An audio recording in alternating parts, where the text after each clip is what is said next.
Ayahku datang untuk menghadiri acara akikah cucunya. Ibu mertuaku berteriak kalung seharga 150 juta rupiah miliknya hilang, lalu memaki ayahku sebagai pencuri. Aku langsung melapor ke polisi.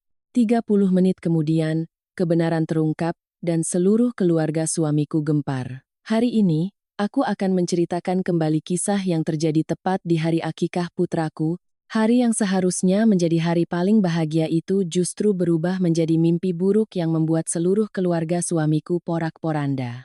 Pagi itu rumah 2 lantai milik keluarga suamiku penuh sesak oleh kerabat dari kedua belah pihak.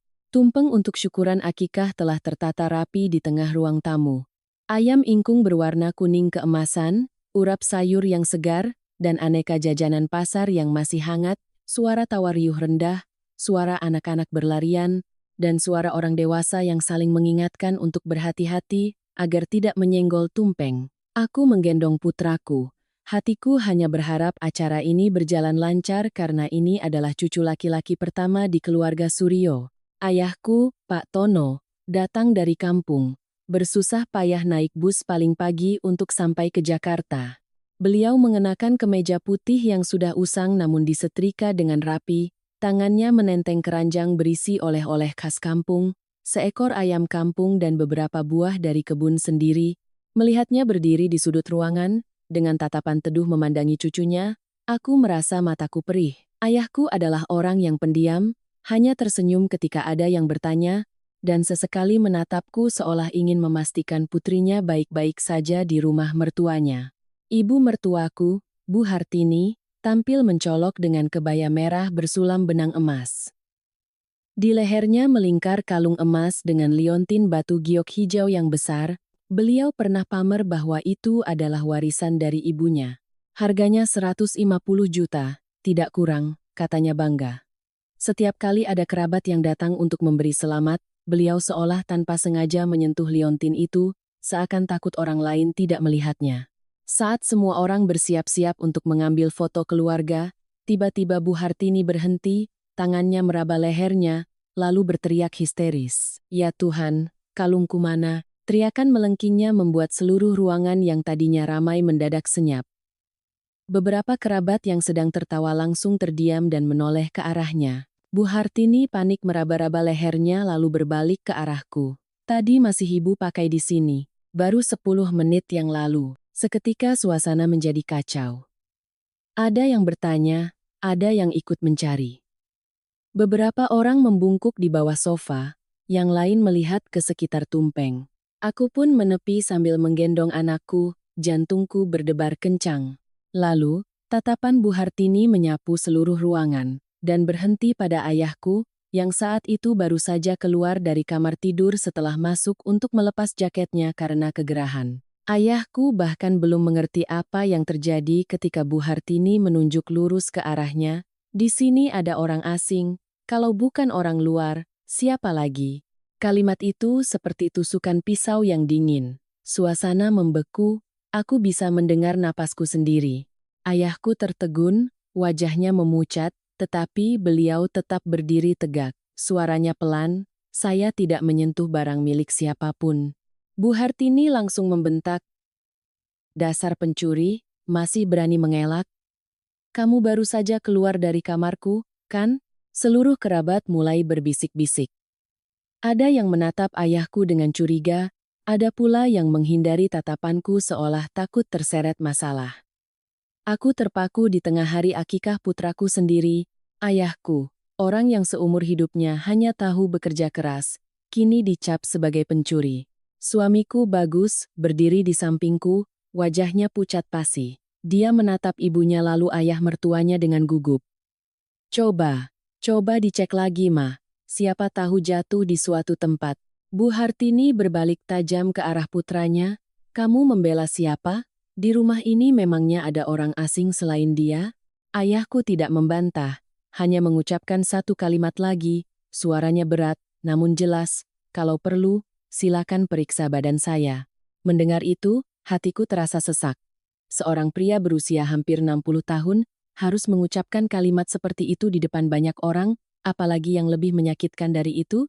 Aku meletakkan putraku di ayunan, berjalan lurus ke tengah ruangan, menatap ibu mertuaku. Tanganku gemetar, tapi suaraku tidak. Ibu bilang ayah saya mencuri, kalau begitu kita lapor polisi saja. Saya juga ingin semuanya jelas. Seluruh keluarga terkejut. Ada yang menarik tanganku sambil berbisik. Sudah, ini masalah keluarga. Kenapa harus diperbesar sampai malu dilihat orang? Tapi aku tahu, jika hari ini aku diam, stempel pencuri akan melekat pada ayahku seumur hidupnya. Ibu mertuaku melotot. Kamu berani? Aku menatapnya lurus. Saya berani karena saya percaya ayah saya tidak melakukannya. Suamiku memegang tanganku sambil memohon. Maya, jangan, hari ini kan hari bahagia. Aku menepis tangannya dengan lembut. Hari bahagia macam apa kalau ayahku difitnah seperti ini? Aku mengambil ponselku, tanganku gemetar hebat hingga hampir menjatuhkannya. Tapi aku tetap menekan nomor darurat. Setiap nada sambung terdengar, setiap pasang mata tertuju padaku. Ada yang menggelengkan kepala, ada yang menghela napas, ada yang menatapku seolah aku baru saja merusak seluruh acara. Ayahku menatapku, tatapannya campur aduk antara cemas dan bangga. Beliau tidak berkata apa-apa, hanya mengangguk kecil seolah berkata, lakukan apa yang kamu yakini benar. Aku menggigit bibirku kuat-kuat, lalu berkata pada orang di seberang telepon dengan suara yang jelas, "Selamat siang, Pak. Di rumah saya baru saja terjadi kehilangan aset dan ada seseorang yang dituduh tanpa bukti. Saya ingin mengundang polisi untuk membuat laporan." Setelah menutup telepon, seisi ruangan seolah meledak. Ibu mertuaku berteriak, "Kamu sudah gila. Masalah keluarga kamu bawa-bawa polisi." Aku menjawab kata demi kata, masalah harga diri ayah saya bukan masalah sepele. Di tengah tatapan kalut seluruh keluarga, aku tidak tahu bahwa keputusanku itu akan membuka sebuah rahasia yang jauh lebih mengerikan daripada kalung seharga 150 juta itu. Saat itu, aku hanya berpikir untuk membersihkan nama ayahku.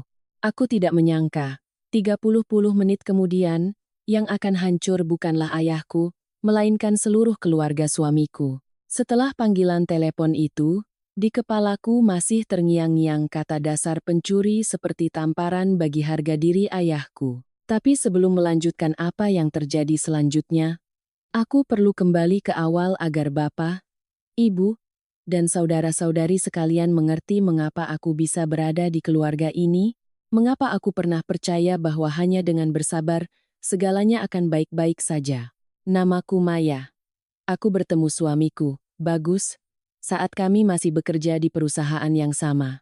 Bagus bukanlah pria yang pandai bicara, juga bukan tipe laki-laki yang tahu cara merayu dengan kata-kata indah, tapi dia orang yang sabar, jarang marah, dan selalu mau menolong siapapun yang meminta bantuan. Saat pacaran, aku berpikir pria sebaik dia pasti akan menyayangi istrinya. Jadi, meskipun tahu keluarganya jauh lebih kaya daripada keluargaku, aku tetap mengiyakan lamarannya. Keluarga suamiku memiliki sebuah toko bahan bangunan yang cukup besar dan selalu ramai. Aku menjadi menantu di sebuah keluarga yang serba berkecukupan. Mulai dari kulkas hingga set meja makan, semuanya tampak mengilap. Segala sesuatu di rumah itu diatur menurut kebiasaan orang yang terbiasa menjadi bos. Sejak hari pertama menginjakan kaki di sana, aku sudah berjanji pada diri sendiri untuk hidup dengan sopan. Harus tahu diri, karena aku adalah menantu, orang luar yang baru masuk. Ibu mertuaku, Bu Hartini, sejak pertemuan pertama sudah menilaiku dari ujung kepala sampai ujung kaki. Tatapannya tidak perlu diucapkan. Aku pun paham. Beliau mengamatiku seperti orang menilai barang. Beliau bertanya apa pekerjaan orang tuaku. Bagaimana keadaan mereka, punya tanah atau tidak. Aku dengan jujur menjawab bahwa ayahku seorang tukang bangunan harian. Ibuku di rumah berkebun, hidup kami tidak berlebihan tapi tenteram. Beliau tertawa kecil, tawa yang cukup untuk membuatku mendengar nada meremehkan di tenggorokannya. Hari-hari berikutnya, Bu Hartini sering melontarkan kalimat yang terdengar seperti candaan. Suatu kali saat aku memasak untuk pertama kalinya, saat menyajikan makanan, beliau melihat lalu berkata ringan, "Wah, kamu terampil sekali ya. Pasti sudah terbiasa kerja di kampung." Orang luar mungkin mengira itu pujian, tapi aku yang mendengarnya merasa langsung dicap, menantu dari kampung, biasa kerja keras, harus rajin. Aku tidak membantah. Aku hanya tersenyum kecut dan berkata dalam hati, "Sudahlah, jika aku hidup dengan baik dan rajin, pada akhirnya aku akan diterima." Aku juga pernah berpikir bahwa semua ibu mertua memang sulit, selama suamiku menyayangiku, itu sudah cukup. Dan Bagus saat itu memang tipe orang yang menghindari konflik. Dia sering berbisik, "Ibu memang begitu, jangan dimasukkan ke hati ya, sayang." Aku mendengarnya dan berusaha mengabaikannya. Karena aku pikir, selama suami istri sehati, masalah dengan ibu mertua perlahan-lahan bisa melunak. Di rumah itu, orang yang membuatku merasa paling nyaman justru ayah mertuaku, Pak Suryo. Beliau pendiam, posturnya tinggi, suaranya berat. Beliau tidak suka ikut campur urusan perempuan. Tetapi setiap kali ibu mertuaku berbicara keterlaluan, beliau sering menegur dengan suara berat, "Sudah, bicaranya jangan berlebihan. Dia itu menantu kita, bukan orang lain." Terkadang, satu kalimat seperti itu saja sudah membuatku merasa terlindungi. Karena itulah, aku pernah percaya bahwa masalah di rumah ini hanya ada pada ibu mertuaku. Aku pikir Pak Suryo adalah orang yang terhormat, bijaksana, tipe pria yang hidup untuk keluarga. Ibu mertuaku juga sering membanggakan suaminya.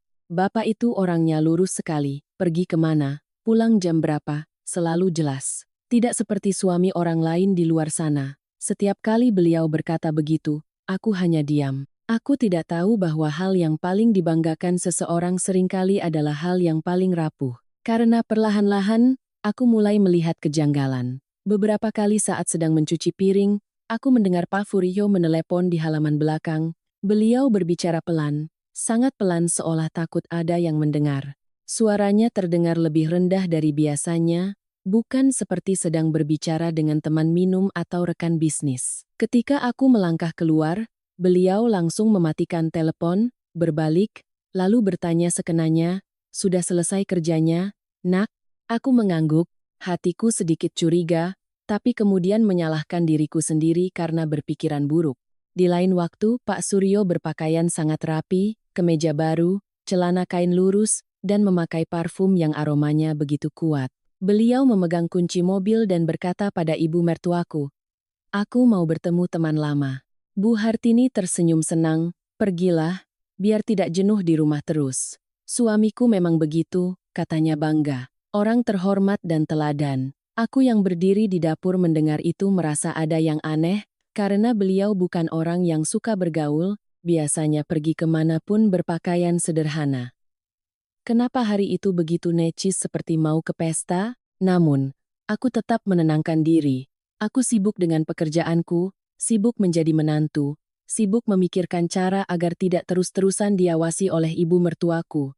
Setiap kali ayahku datang berkunjung, beliau selalu bersikap sopan, membawa sedikit oleh-oleh sederhana dari kampung. Kadang seikat sayuran segar, kadang seekor ayam, kadang beberapa buah jeruk bali dari kebun. Ayahku tidak pandai berbasa-basi. Hanya menyapa lalu diam-diam duduk membantu memetik sayuran atau menggendong cucunya. Apa saja yang bisa dikerjakan, beliau kerjakan. Ibu mertuaku, meskipun tidak menyukai keluargaku, di depan kerabat tetap menjaga citra. Beliau bisa bersikap dingin, bisa jarang tersenyum, tapi tidak sampai mempermalukan. Suatu kali ayahku membawa sekeranjang buah, beliau melihatnya lalu berkata acuh tak acuh, "Oh, taruh saja di situ." Aku melihat ayahku sedikit tertegun, tapi beliau hanya tersenyum ramah, seolah tidak terjadi apa-apa. Saat itu aku sangat kasihan pada ayah, tapi aku tetap berpikir, sudahlah, ibu mertua memang begitu, selama tidak sampai menghina. Lalu aku hamil. Saat perutku semakin membesar, sikap di rumah juga berubah dengan cara yang aneh. Ibu mertuaku mulai lebih perhatian. Tapi perhatian itu bukan untukku, melainkan untuk janin di dalam perut. Beliau menanyakan jadwal USG, bertanya apa kata dokter, bertanya jenis kelaminnya. Seolah beliau sedang menunggu kabar baik untuk dirinya sendiri. Hingga hari aku melahirkan seorang putra, Bu Hartini seolah berubah menjadi orang lain. Beliau pamer kemana-mana. Keluargaku sudah punya cucu laki-laki pertama. Beliau menyebar undangan akikah lebih awal, mengundang kerabat hingga ramai, memesan tumpeng yang besar. Beliau membelikan pakaian baru untuk cucunya. Sementara aku, beliau jarang menanyakan kabarku seperti dulu. Aku melihat pemandangan itu dengan perasaan sedih sekaligus senang. Sedih karena aku merasa hanya seperti mesin penghasil anak. Senang karena berpikir setidaknya mulai sekarang keluarga suami akan lebih tenang. Ibu mertua sudah punya cucu, pasti akan berkurang kerasnya padaku. Aku benar-benar percaya bahwa setelah memiliki cucu laki-laki pertama, segalanya akan baik-baik saja. Aku sudah berkata pada diri sendiri, sabar sedikit lagi, nanti ibu mertua akan menyayangiku. Nanti keluarga ini akan menganggapku sebagai anggota keluarga.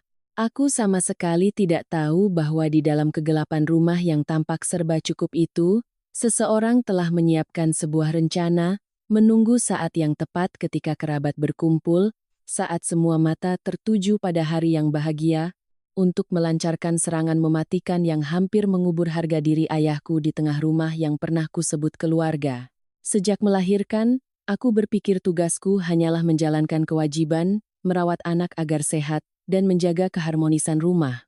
Tapi sekitar seminggu sebelum hari akikah, mulai muncul tanda-tanda aneh di rumah yang saat itu belum bisa kujelaskan, hanya membuat hatiku terasa mengganjal. Ibu mertuaku tiba-tiba terus-menerus membicarakan kalungnya.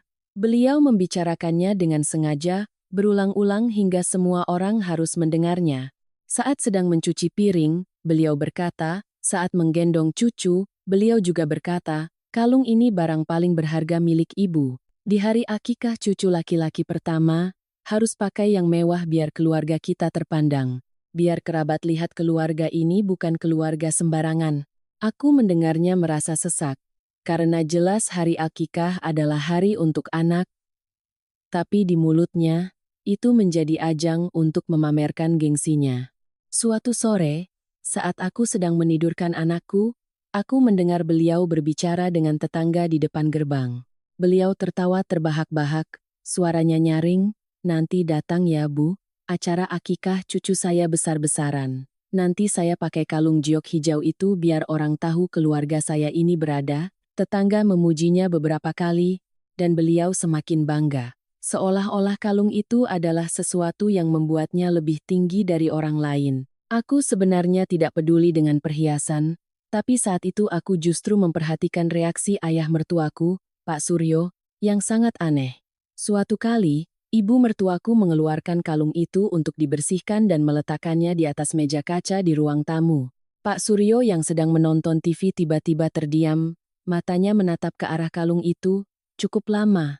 Bukan tatapan sambil lalu, melainkan tatapan seperti sedang menimbang, seperti sedang merencanakan sesuatu di dalam kepalanya. Aku menangkap tatapan itu, dan tiba-tiba merasa merinding. Aku bertanya asal, ayah lihat apa? Beliau terkejut, lalu tersenyum hambar. Oh, liontinnya bagus, tapi cara bicaranya tidak wajar, seperti sedang menutupi sesuatu yang tidak ingin diketahui orang lain. Malam sebelum hari akikah, rumah suamiku sibuk mempersiapkan segalanya. Aku di kamar merawat anak, sesekali keluar untuk mengambil sesuatu. Sekitar pukul 10 malam, aku mendengar suara orang berbicara sangat pelan di balkon lantai 2. Aku mengira ibu mertuaku sedang menelepon untuk pamer pada kerabat, tapi suara itu adalah suara Pak Suryo. Beliau berdiri di sudut balkon, berbicara sambil menutupi mulutnya seolah takut ada yang mendengar. Aku keluar untuk mengambil botol air, dan tanpa sengaja mendengar satu kalimat yang diucapkannya, pelan dan pasti. Tunggu beberapa hari lagi, Mas bisa usahakan. Hanya satu kalimat itu tapi jantungku berdebar kencang. Usahakan apa? Uang atau hal lain? Suaranya saat itu tidak seperti sedang berbicara dengan teman. Lebih lembut, lebih rendah. Seperti kelembutan seorang pria yang sedang membujuk, sedang berjanji. Aku terpaku selama beberapa detik, lalu sengaja melangkah lebih keras agar beliau tahu ada orang. Beliau langsung mematikan telepon, berbalik masuk, wajahnya tenang seolah tidak terjadi apa-apa. Beliau menatapku dan bertanya dengan sangat wajar, "Kamu belum tidur, Nak?" Aku menjawab, "Iya ya. Mau ambil air untuk si kecil." Beliau mengangguk, lalu langsung masuk ke kamar tanpa berkata apa-apa lagi. Tapi sejak saat itu, aku merasa ada sebuah rahasia yang sedang merayap di rumahku, hanya saja aku belum melihat wujudnya. Pagi hari akikah, aku bangun lebih awal karena anakku rewel. Di lantai bawah sudah terdengar suara piring, suara orang-orang yang membantu, dan suara ibu mertuaku memberi perintah. Aku menggendong anakku turun, melihat ibu mertuaku sedang berganti kebaya. Sambil melakukannya, beliau mengomeliku agar memakaikan anakku baju baru yang dibelinya. Aku sedang sibuk, lalu melihat Pak Suryo masuk ke kamar ibu mertuaku. Beliau masuk cukup lama. Biasanya beliau jarang masuk ke kamar istrinya pada jam-jam seperti itu karena Bu Hartini sering mengeluh, laki-laki masuk kamar perempuan mau apa? Tapi hari itu, beliau masuk dan menutup pintu. Aku lewat dan mendengar suara pelan dari dalam tapi tidak jelas. Sesaat kemudian beliau keluar, raut wajahnya agak tegang. Aku belum sempat bertanya, beliau sudah berkata, "Aku keluar sebentar ambil barang, nanti kembali." Beliau berjalan cepat. Aku berdiri menatapnya, merasa aneh. Karena rumah sudah menyiapkan segalanya. Barang apa lagi yang kurang sampai harus beliau sendiri yang pergi? Ibu mertuaku tidak bertanya, hanya sibuk dengan tamu. Suamiku, bagus, juga sibuk menata meja dan kursi, mengangkat barang, bolak-balik. Tidak ada yang memperhatikan kepergian Pak Suryo saat itu. Sekitar hampir 1 jam kemudian, Pak Suryo kembali. Hari itu tidak panas, bahkan berangin, tapi saat beliau tiba, keringat membasahi dahinya, kerah bajunya sedikit basah. Begitu masuk, beliau langsung melihat sekeliling seolah memeriksa apakah ada yang memperhatikannya.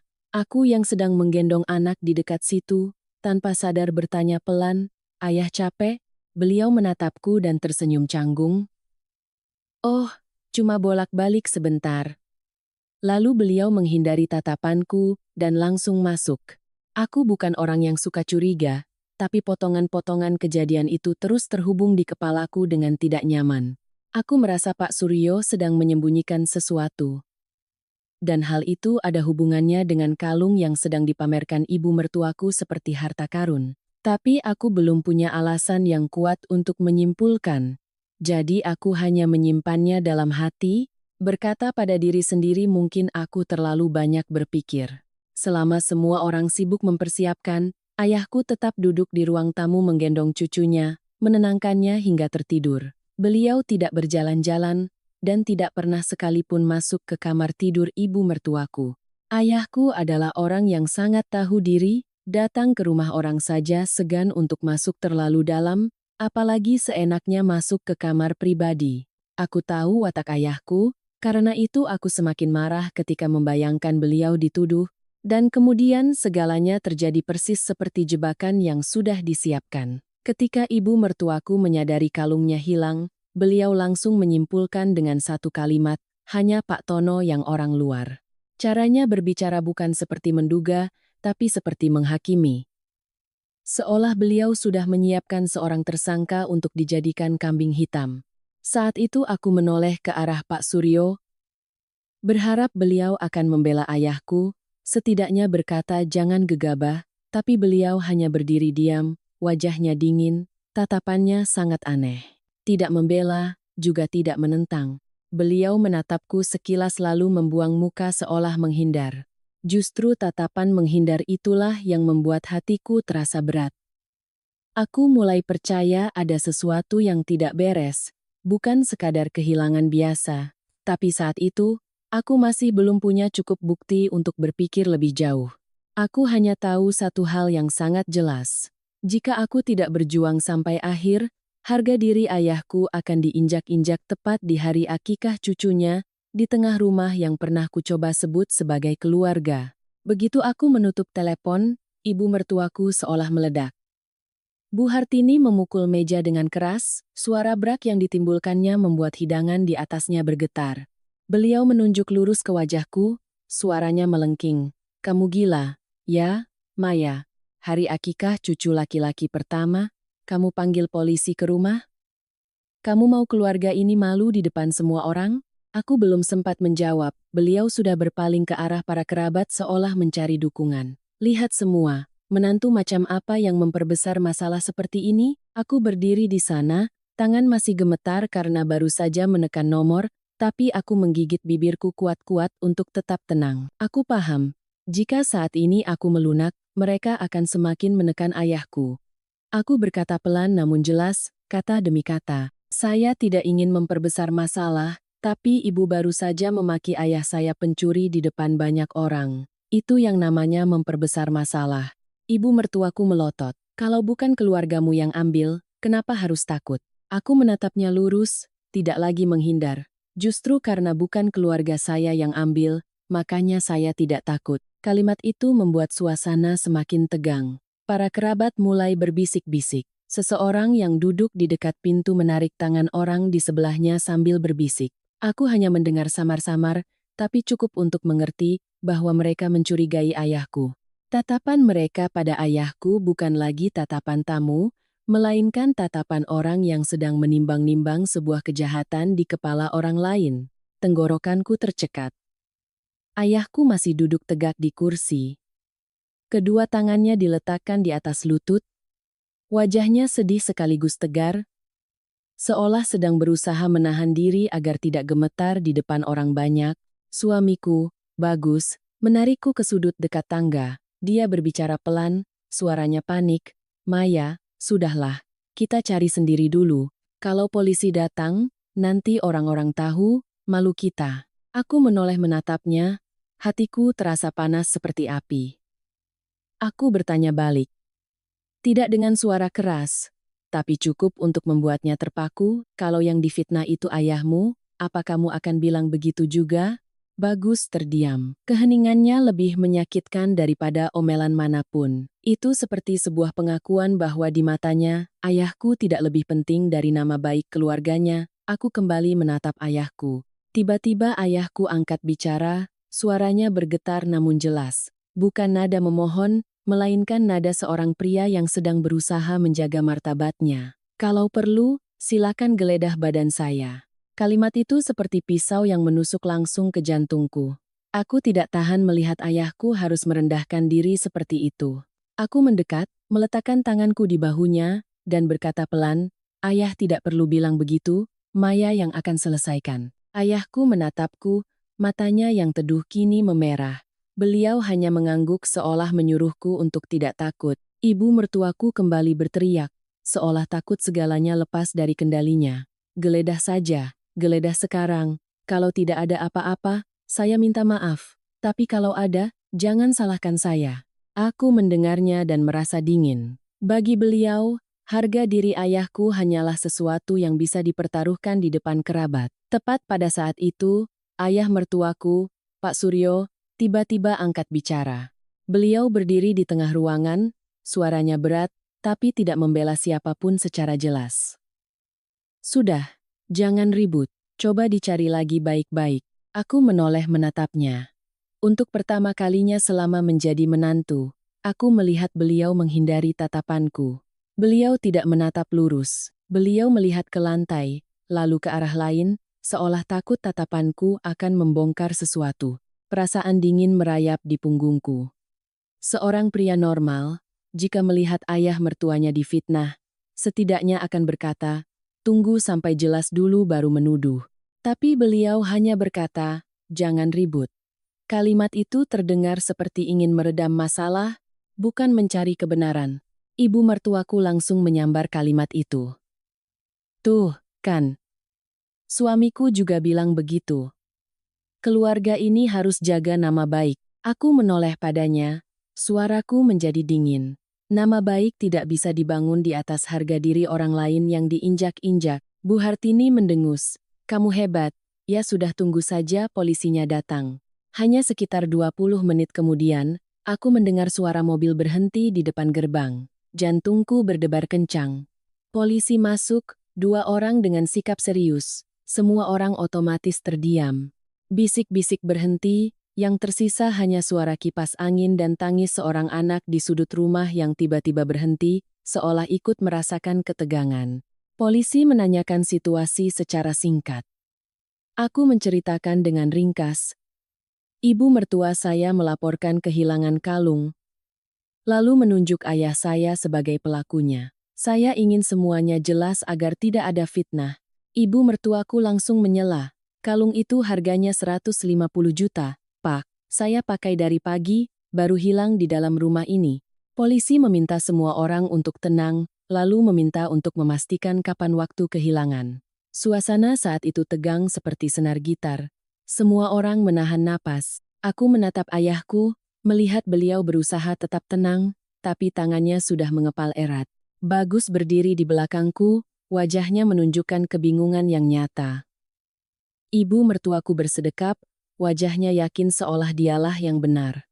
Ayah mertuaku diam dengan aneh, hanya mondar-mandir beberapa langkah lalu berhenti, seperti orang yang gelisah karena hal lain, bukan karena kalung. Polisi meminta untuk memeriksa rekaman CCTV di rumah, karena ini adalah aset berharga dan ada perselisihan. Awalnya ibu mertuaku hendak menolak, tapi melihat para kerabat menatapnya, beliau berusaha menjaga citra baiknya dan dengan terpaksa setuju. Bagus pergi mengambil ponsel untuk menyambungkan ke sistem CCTV. Saat rekaman diputar, semua orang menatap layar, dan tepat pada saat itu, sebuah detail muncul yang membuatku sendiri merinding. Ada satu bagian rekaman dari kamera di koridor depan kamar tidur ibu mertuaku yang mati, bukan buram, bukan terganggu, tapi benar-benar hitam. Polisi menatap tajam, langsung bertanya, "Kenapa bagian ini hilang?" Bagus tergagap. Mungkin ada kesalahan teknis, Pak. Tapi aku tahu, di rumah ini, CCTV tidak pernah bermasalah, apalagi tepat di hari akikah, saat semua orang berkumpul seperti ini, aku berdiri di depan layar, telingaku berdengung. Aku mulai merasakan dengan jelas bahwa masalah ini bukan sekadar kehilangan barang. Jika hanya jatuh, kenapa ada rekaman CCTV yang mati tepat pada saat itu? Jika hanya keteledoran, kenapa ibu mertuaku langsung menuduh ayahku seolah sudah disiapkan? Dan jika semuanya kebetulan, kenapa ayah mertuaku menghindari tatapanku saat beliau berkata, "Jangan ribut"? Aku tidak mengatakannya, tapi di dalam hatiku ada perasaan yang sangat jelas. Seseorang sedang membangun sebuah panggung, dan ayahku hanyalah orang yang didorong ke atas untuk memainkan peran sebagai penjahat. Polisi melihat rekaman yang terputus itu lalu berkata dengan tegas, "Sekarang, saya minta semua orang tetap di tempat, jangan ada yang berjalan-jalan. Kami akan memeriksa setiap ruangan, setiap area. Siapapun yang terkait, mohon bekerja sama, jangan membuat keributan." Begitu kalimat itu selesai, seisi rumah terasa semakin berat, suara tawa yang tadi hilang total, digantikan oleh tatapan-tatapan sembunyi, helaan napas, dan rasa canggung para kerabat karena terlanjur masuk ke dalam masalah yang tidak ingin mereka sentuh. Ibu mertuaku langsung meninggikan suaranya seolah takut polisi mencurigai orang lain. Saya katakan terus terang, saya paling curiga pada Pak Tono. Beliau menunjuk lurus ke arah ayahku, suaranya penuh keyakinan. Dia orang luar, dia masuk ke rumah saya, mondar-mandir, siapa yang tahu? Aku mendengarnya dengan rasa marah sekaligus sakit. Ayahku duduk di sana, punggungnya masih tegap tapi wajahnya sudah memerah karena menahan malu. Beliau tidak berdebat dengan perempuan, juga tidak membalas makian, hanya mengucapkan satu kalimat yang membuat seisi ruangan terdiam. "Apakah harga diri saya tidak senilai 150 juta? Kalimat itu seperti palu yang menghantam dadaku. Aku berusaha menelan ludah, tapi air mataku tetap mengalir. Aku tidak menangis karena kalung, juga tidak menangis karena dimaki ibu mertua. Aku menangis karena untuk pertama kalinya dalam hidupku, aku melihat ayahku dihina secara terang-terangan sampai harus mengucapkan kata-kata untuk membela harga dirinya sendiri di depan banyak orang. Pria itu, yang seumur hidupnya bekerja keras, tangannya kapalan, tidak pernah meminta-minta pada siapapun, hari ini disebut pencuri tepat di hari bahagia cucunya. Aku menyeka air mataku, berusaha berdiri tegak. Suamiku, Bagus, menatapku. Matanya sempat ragu tapi kemudian berpaling seolah takut jika menatap terlalu lama akan harus memilih pihak. Ayah mertuaku, Pak Suryo, masih diam dengan menakutkan. Beliau berdiri di dekat lemari pajangan, kedua tangannya dimasukkan ke saku celana, matanya menatap lantai. Keheningan itu bukan lagi sikap tenang seperti yang pernah kukira, melainkan seperti sesuatu yang sedang ditahan, sedang dihindari. Aku menatapnya, di dalam hatiku ada perasaan samar. Pria ini tidak sepenuhnya tidak terlibat seperti penampilannya. Polisi mulai memeriksa ruang tamu terlebih dahulu, lalu area dekat kamar tidur ibu mertuaku. Mereka bertanya dengan sangat spesifik, di mana kalung itu disimpan, tadi pagi ibu letakkan di mana? Ibu mertuaku langsung menjawab, saya pakai dari pagi. Waktu ganti kebaya, saya sempat lepas dan taruh di kotak dalam lemari, lalu saya pakai lagi. Waktu menyambut tamu, masih ada. Polisi mengangguk, lalu bertanya satu pertanyaan yang membuat ibu mertuaku terdiam sejenak. Siapa saja yang punya kunci kamar tidur ibu? Bu Hartini membeku selama 1 detik, hanya 1 detik, tapi cukup bagiku untuk melihatnya. Beliau melirik suaminya lalu dengan cepat menjawab, hanya saya. Kuncinya selalu saya bawa.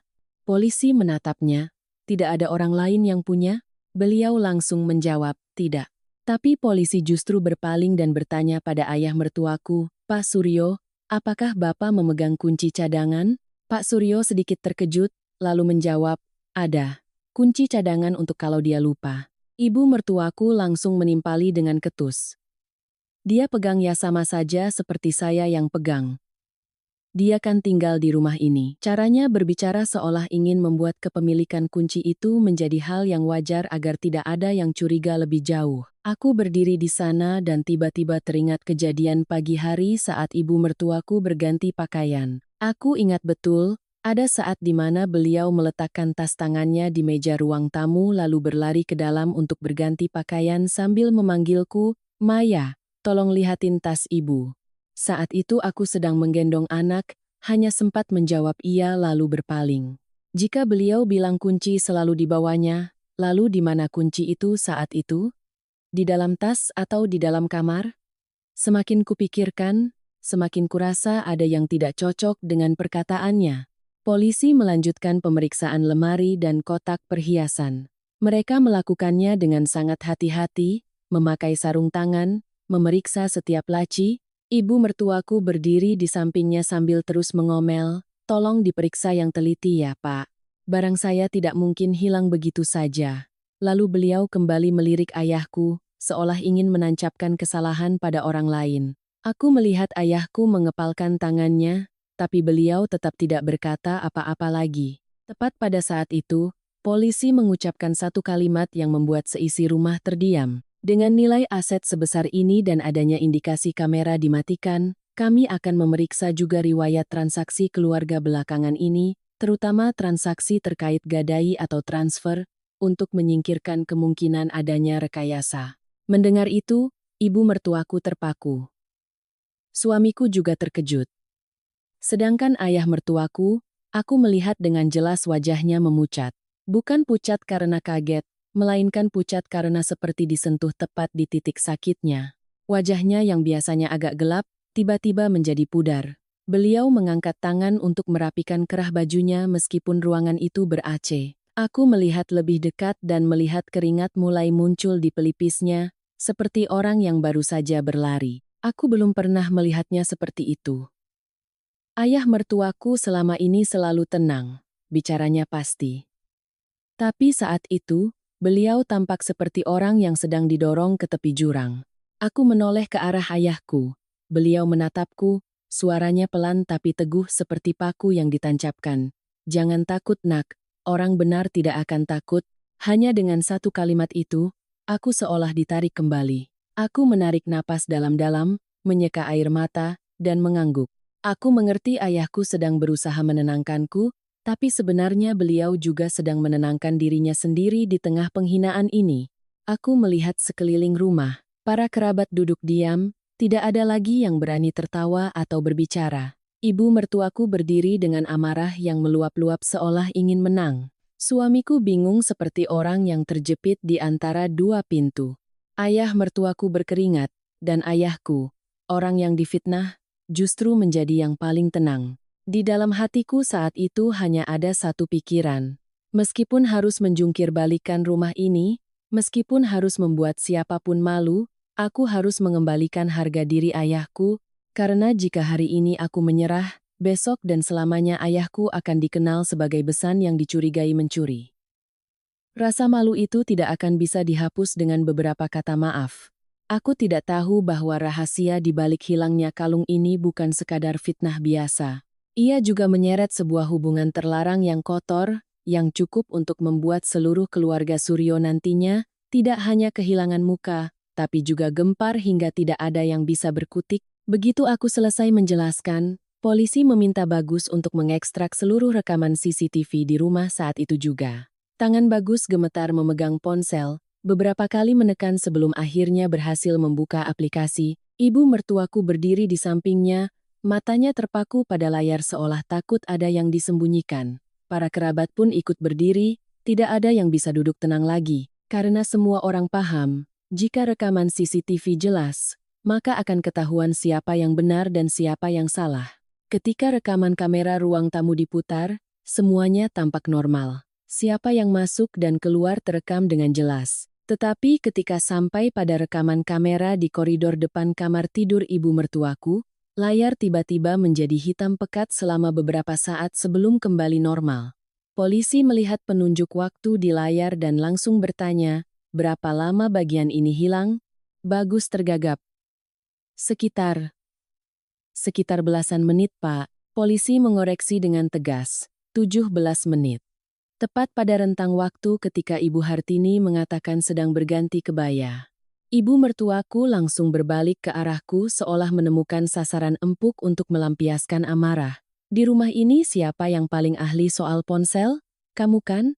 Kamu yang sengaja utak-atik lalu mematikan kamera untuk menutupi perbuatan ayahmu, kan? Aku tercekat karena begitu terkejut dengan tuduhan tak berdasar itu. Aku menatapnya lurus, suaraku tidak keras tapi tajam. Saya menggendong anak terus dari pagi sampai sekarang. Saya tidak punya waktu untuk merekayasa drama demi mencelakai ayah saya sendiri. Kalau ibu mau menuduh, silakan pakai bukti. Bu Hartini melotot. Buktinya ya kamera itu mati. Kalau bukan kamu, siapa lagi? Polisi tidak membiarkan beliau melanjutkan. Mereka meminta untuk segera memeriksa sumber listrik kamera. Seorang polisi berjalan ke koridor, membungkuk untuk melihat stop kontak dan kabel daya. Kurang dari 1 menit, dia kembali. Ini bukan kesalahan teknis. Kabel kamera ini dicabut lalu dicolokkan kembali. Begitu kalimat itu selesai, seisi ruangan serentak lalu kembali sunyi senyap karena semua orang merasa merinding. Kesalahan teknis bisa karena alam atau mesin, tapi jika kabelnya dicabut, itu pasti perbuatan manusia. Ibu mertuaku tergagap. Dicabut kabelnya? Siapa yang mencabut? Polisi bertanya lagi, sangat singkat. Selama rentang waktu itu, siapa yang bisa masuk ke area ini? Bagus melihat sekeliling dengan ragu. Aku justru ingat dengan sangat jelas. Asisten rumah tangga kami hari itu izin pulang kampung sejak 2 hari sebelumnya. Jadi, yang ada di sekitar situ hanyalah anggota keluarga. Ibu mertuaku buru-buru menjawab. Semua orang sibuk di bawah. Siapa yang sempat mencabut kabel? Aku langsung berkata, tidak berbelit-belit. Area itu dekat dengan kamar tidur ibu. Orang yang paling wajar keluar masuk adalah ibu dan ayah. Bu Hartini berbalik ke arahku seolah ingin mencabik-cabikku. Kamu berani mencurigai saya? Aku menjawab. Saya tidak mencurigai siapapun. Saya hanya mengatakan fakta. Polisi bertanya. Saya menjawab. Polisi mengangguk, lalu melanjutkan ke langkah berikutnya. Kami akan memeriksa sidik jari di kotak perhiasan dan area lemari karena ini aset berharga dan ada indikasi manipulasi di tempat kejadian. Mendengar soal sidik jari, ibu mertuaku naik pitam. Bapak-bapak ini berlebihan sekali. Cuma kalung saja seperti kasus pembunuhan. Keluarga saya ini terpandang, tidak bisa seenaknya diperlakukan begini. Polisi menjawab dengan sangat tenang. Justru karena ibu mengatakan ada pencurian dan ada yang dituduh, makanya harus lebih jelas. Jika tidak jelas, tidak ada yang bisa dianggap bersih. Mereka membuka kotak perhiasan di dalam lemari, menggunakan sarung tangan dan alat untuk mengambil sidik jari. Aku berdiri di sampingnya, jantungku berdebar kencang. Aku tidak takut mereka memeriksa. Aku hanya takut kebenaran akan diputarbalikkan lagi. Ayahku duduk di belakang, masih diam, tapi aku tahu beliau tegang luar biasa. Bagus hanya berdiri melipat tangan, menatap ibunya lalu aku, wajahnya cemberut seperti orang yang terjebak di antara dua api. Sekitar 20 menit kemudian, polisi menerima hasil sementara. Seorang polisi melihat ke selembar kertas, lalu berkata dengan jelas kata demi kata, "Di kotak perhiasan ini ada sidik jari Bu Hartini sebagai pemilik, ada sidik jari Pak Suryo, dan ada satu sidik jari asing, belum teridentifikasi milik siapa." Seisi ruangan seolah membeku. Ibu mertuaku ternganga. Sidik. Sidik jari asing? Maksud Bapak ada orang luar masuk ke kamar saya? Pada saat itu juga, aku melihat ayah mertuaku tertegun, hanya sebuah gerakan kecil di bahunya, lalu beliau langsung berdiri tegak seolah tidak terjadi apa-apa. Tapi aku sempat melihatnya, tatapannya cepat beralih ke tempat lain, tangannya di dalam saku celana mengepal, tiba-tiba aku merasa sangat dingin. Orang normal jika mendengar ada sidik jari asing akan terkejut atau marah, sementara reaksinya seperti orang yang disentuh tepat di titik lemahnya. Polisi berbalik dan bertanya langsung, "Pak Suryo, tadi pagi Bapak ada masuk ke kamar istri?" Pak Suryo menjawab dengan lancar, seolah sudah disiapkan. "Ada. Saya ambil obat darah tinggi untuknya." Ibu mertuaku langsung mengangguk kuat seolah menemukan penyelamat. Tuh kan, dia masuk itu wajar bukan orang lain.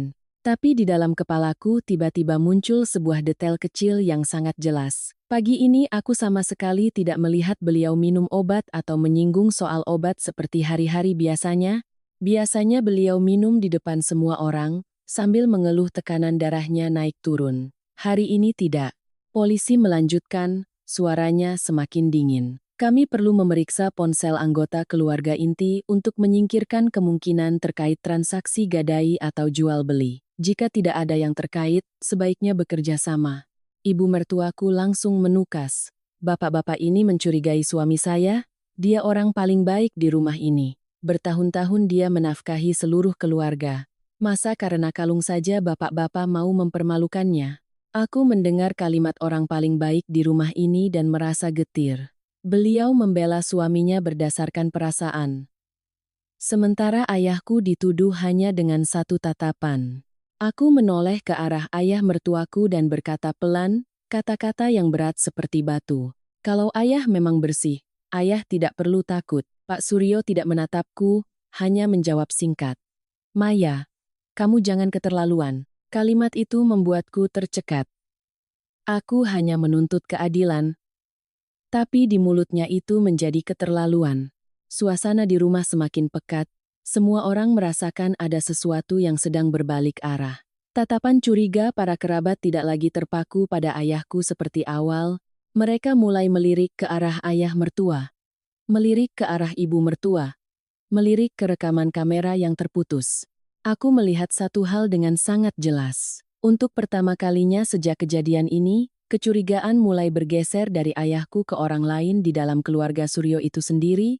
Suasana di ruang tamu saat itu begitu berat hingga aku bisa mendengar detak jarum jam dinding. Setelah memastikan ada sidik jari asing dan kabel kamera dicabut, polisi tidak lagi bertanya berbelit-belit. Seorang petugas menoleh ke ayah mertuaku, suaranya tenang namun tegas. "Pak Suryo, kami perlu memeriksa riwayat panggilan di ponsel Bapak pagi ini."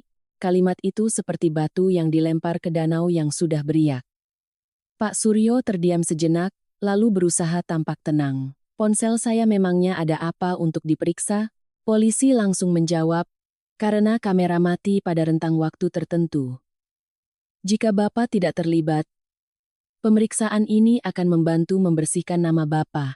Aku menatapnya. Untuk pertama kalinya sejak pagi, aku melihat tatapan matanya tidak lagi tenang. Beliau membuka ponsel dan menyerahkannya, tapi tangannya sedikit gemetar. Bagus mengambil ponsel ayahnya dan memberikannya kepada polisi. Mereka memeriksa panggilan masuk dan keluar antara pukul 8 hingga 9 pagi. Hanya beberapa detik kemudian, seorang polisi berkata, "Pukul 08,12 ada panggilan selama 6 menit, tepat pada rentang waktu kamera mati." Ibu mertuaku yang mendengar itu langsung menyela. Paling juga telepon teman. Laki-laki menelepon memangnya aneh? Polisi tidak merespons, hanya bertanya lagi. Nomor ini disimpan dengan nama Dinda. Siapa itu, Pak? Ayah mertuaku menjawab cepat, terkesan terburu-buru. Teman lama. Jawaban itu terlalu singkat, terlalu sederhana untuk masalah yang begitu rumit. Polisi dengan cepat memeriksa nomor itu di sistem registrasi. Kurang dari 1 menit, dia mengangkat kepala. Nomor ini terdaftar atas nama Dinda, lahir tahun 1998. Seluruh ruangan seolah mendengar sesuatu jatuh. Aku merasakan jantungku berdebar kencang di dalam dada. 1998. Berarti usianya 28 tahun, seusiaku. Aku menatap lurus ke arah ayah mertuaku. Hawa dingin merayap di punggungku.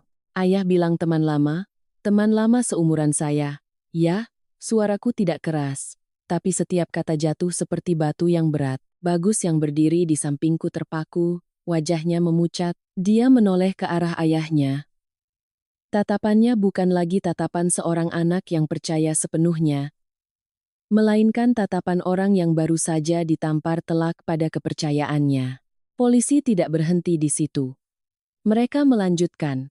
Kami perlu memeriksa riwayat transaksi bank belakangan ini karena nilai asetnya cocok. Ibu mertuaku mengerutkan kening. Apa hubungannya dengan bank? Seorang polisi menjawab. Karena ada indikasi rekayasa. Jika ada transaksi tidak wajar belakangan ini, perlu dijelaskan. Bagus ragu-ragu sejenak, tapi tetap menyerahkan ponsel ayahnya untuk membuka aplikasi perbankan. Aku tidak tahu apakah aku sudah siap mental, tapi ketika riwayat transaksi muncul, seisi ruangan seolah membeku. 3 hari yang lalu, ada transaksi transfer sebesar 150 juta rupiah. Penerimanya, Dinda. Ibu mertuaku ternganga. Transfer uang ke siapa? Kenapa saya tidak tahu?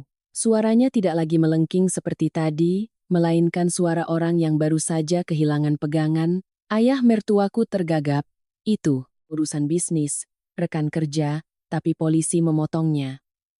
Lalu kenapa nilainya sama persis dengan harga kalung? 150 juta, tidak kurang tidak lebih. Seisi ruangan sunyi senyap. Bahkan para kerabat tidak berani bernapas dengan keras. Aku menatap ayahku. Beliau duduk di sana, tatapannya penuh belas kasihan tapi tidak setegang tadi. Beliau mengerti betul arah cerita ini sedang berubah. Sementara aku merasakan sakit sekaligus marah. Sakit karena ternyata orang yang selama ini kuanggap paling terhormat di rumah ini bisa menyembunyikan masalah sebesar itu. Marah karena ayahku telah dijadikan tameng. Bagus maju selangkah, suaranya serak. Ayah. Ayah transfer uang ke siapa? Jawab. Ya. Ayah mertuaku tidak menatap putranya, hanya berkata pelan, sudah ayah bilang, urusan bisnis. Tapi matanya tidak lagi berani menatap siapapun di ruangan itu. Polisi berkata terus terang, kami akan memanggil Nona Dinda ini untuk dimintai keterangan. Jika tidak terkait, dia bisa membuktikannya sendiri. Tepat pada saat itu, ayah mertuaku tiba-tiba berdiri, suaranya meninggi. Tidak perlu. Ini masalah keluarga.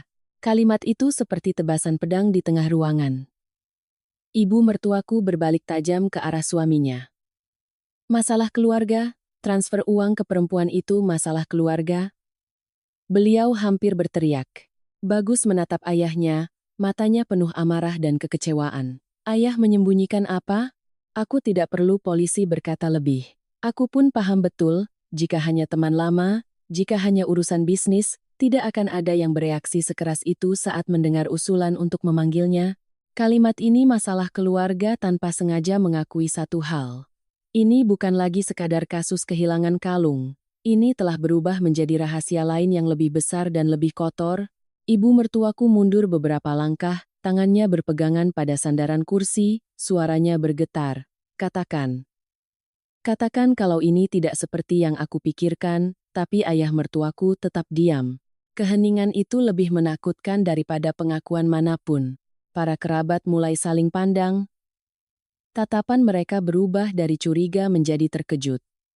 Aku berdiri di tengah ruangan, tiba-tiba menyadari satu hal yang sangat jelas, Kalung seharga 150 juta rupiah bukan satu-satunya yang hilang hari itu.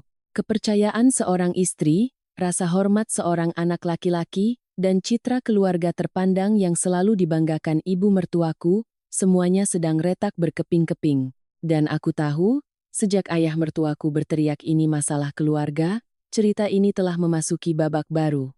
Ini bukan lagi tentang siapa yang mencuri. Ini tentang sebuah rahasia yang diseret ke hadapan publik, di tengah keramaian kerabat, di hari akikah, yang seharusnya menjadi hari paling bahagia. Setelah ayah mertuaku berteriak ini masalah keluarga, suasana di ruang tamu semakin mencekik. Tapi polisi tidak berhenti begitu saja. Seorang petugas menatap lurus ke arah Pak Suryo, suaranya tetap tenang namun tegas. Maaf Pak, ketika ada indikasi rekayasa dan ada pihak yang dituduh, kami wajib mengusutnya sampai tuntas. Masalah ini tidak bisa diselesaikan hanya dengan kata-kata. Ibu mertuaku saat itu tidak lagi bersuara lantang seperti sebelumnya. Beliau menatap suaminya, lalu polisi, suaranya bergetar. Pak, Bapak mau sejauh itu? Polisi menjawab singkat. Kami bekerja untuk mencari kebenaran. Jika tidak diusut, pihak yang difitnah akan menanggung malu seumur hidup. Mendengar kalimat itu, aku menoleh ke arah ayahku.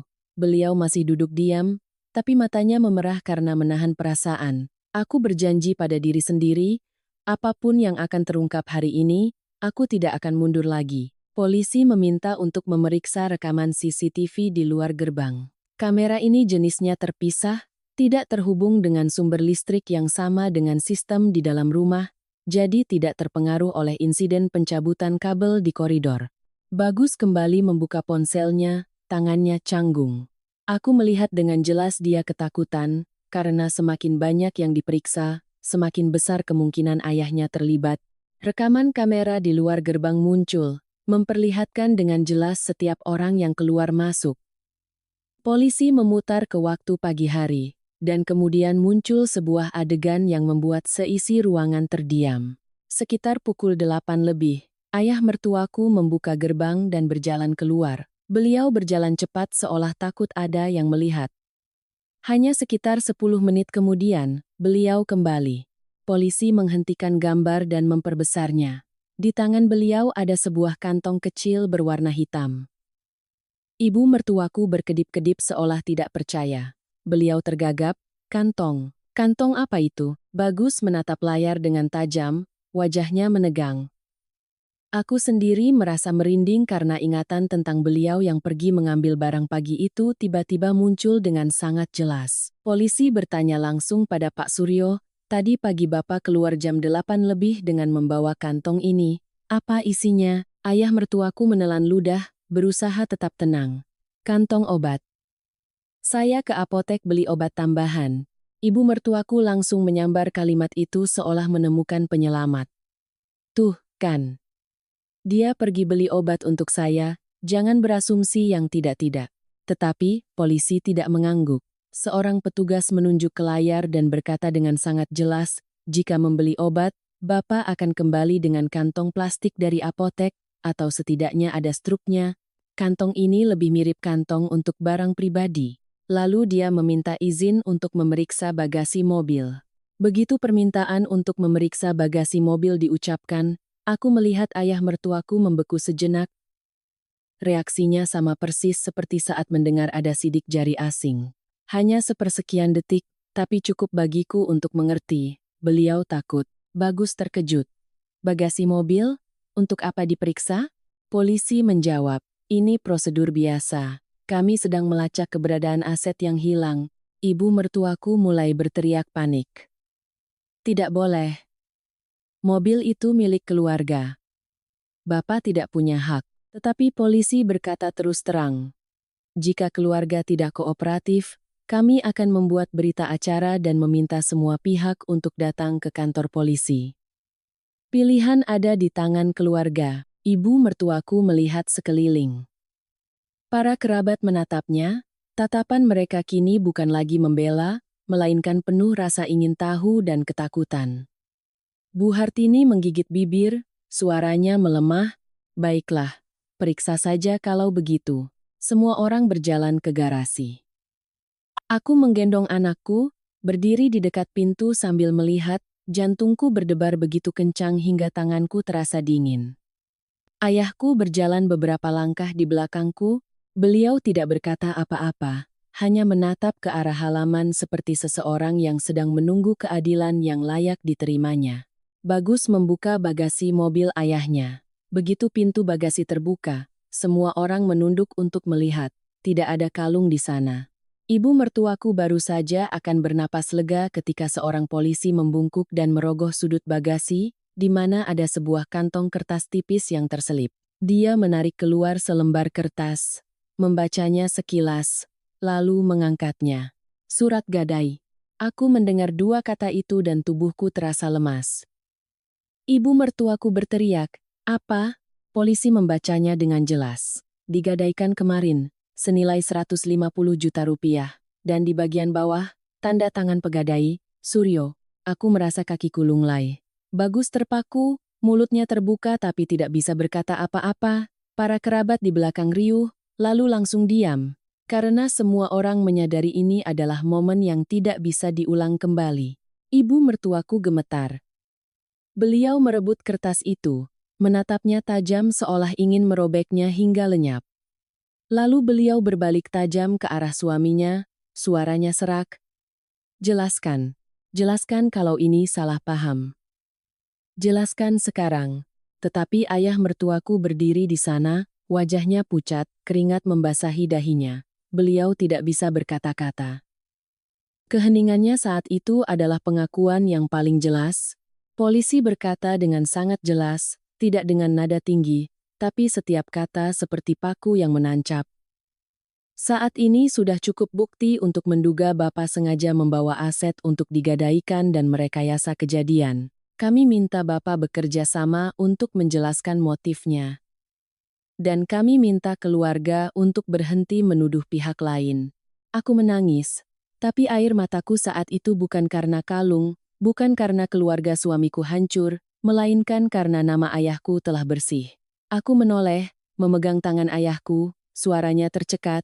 "Maya minta maaf karena ayah harus menanggung malu." Ayahku menatapku, matanya yang teduh kini tampak lelah. Beliau hanya berkata pelan, kebenaran pada akhirnya akan terungkap. Tepat pada saat itu, ibu mertuaku seolah mengamuk. Beliau menerjang, tangannya menampar ayah mertuaku dengan keras di depan semua orang. Suara plak yang nyaring membuat semua orang terkejut. Beliau berteriak, air matanya mengalir.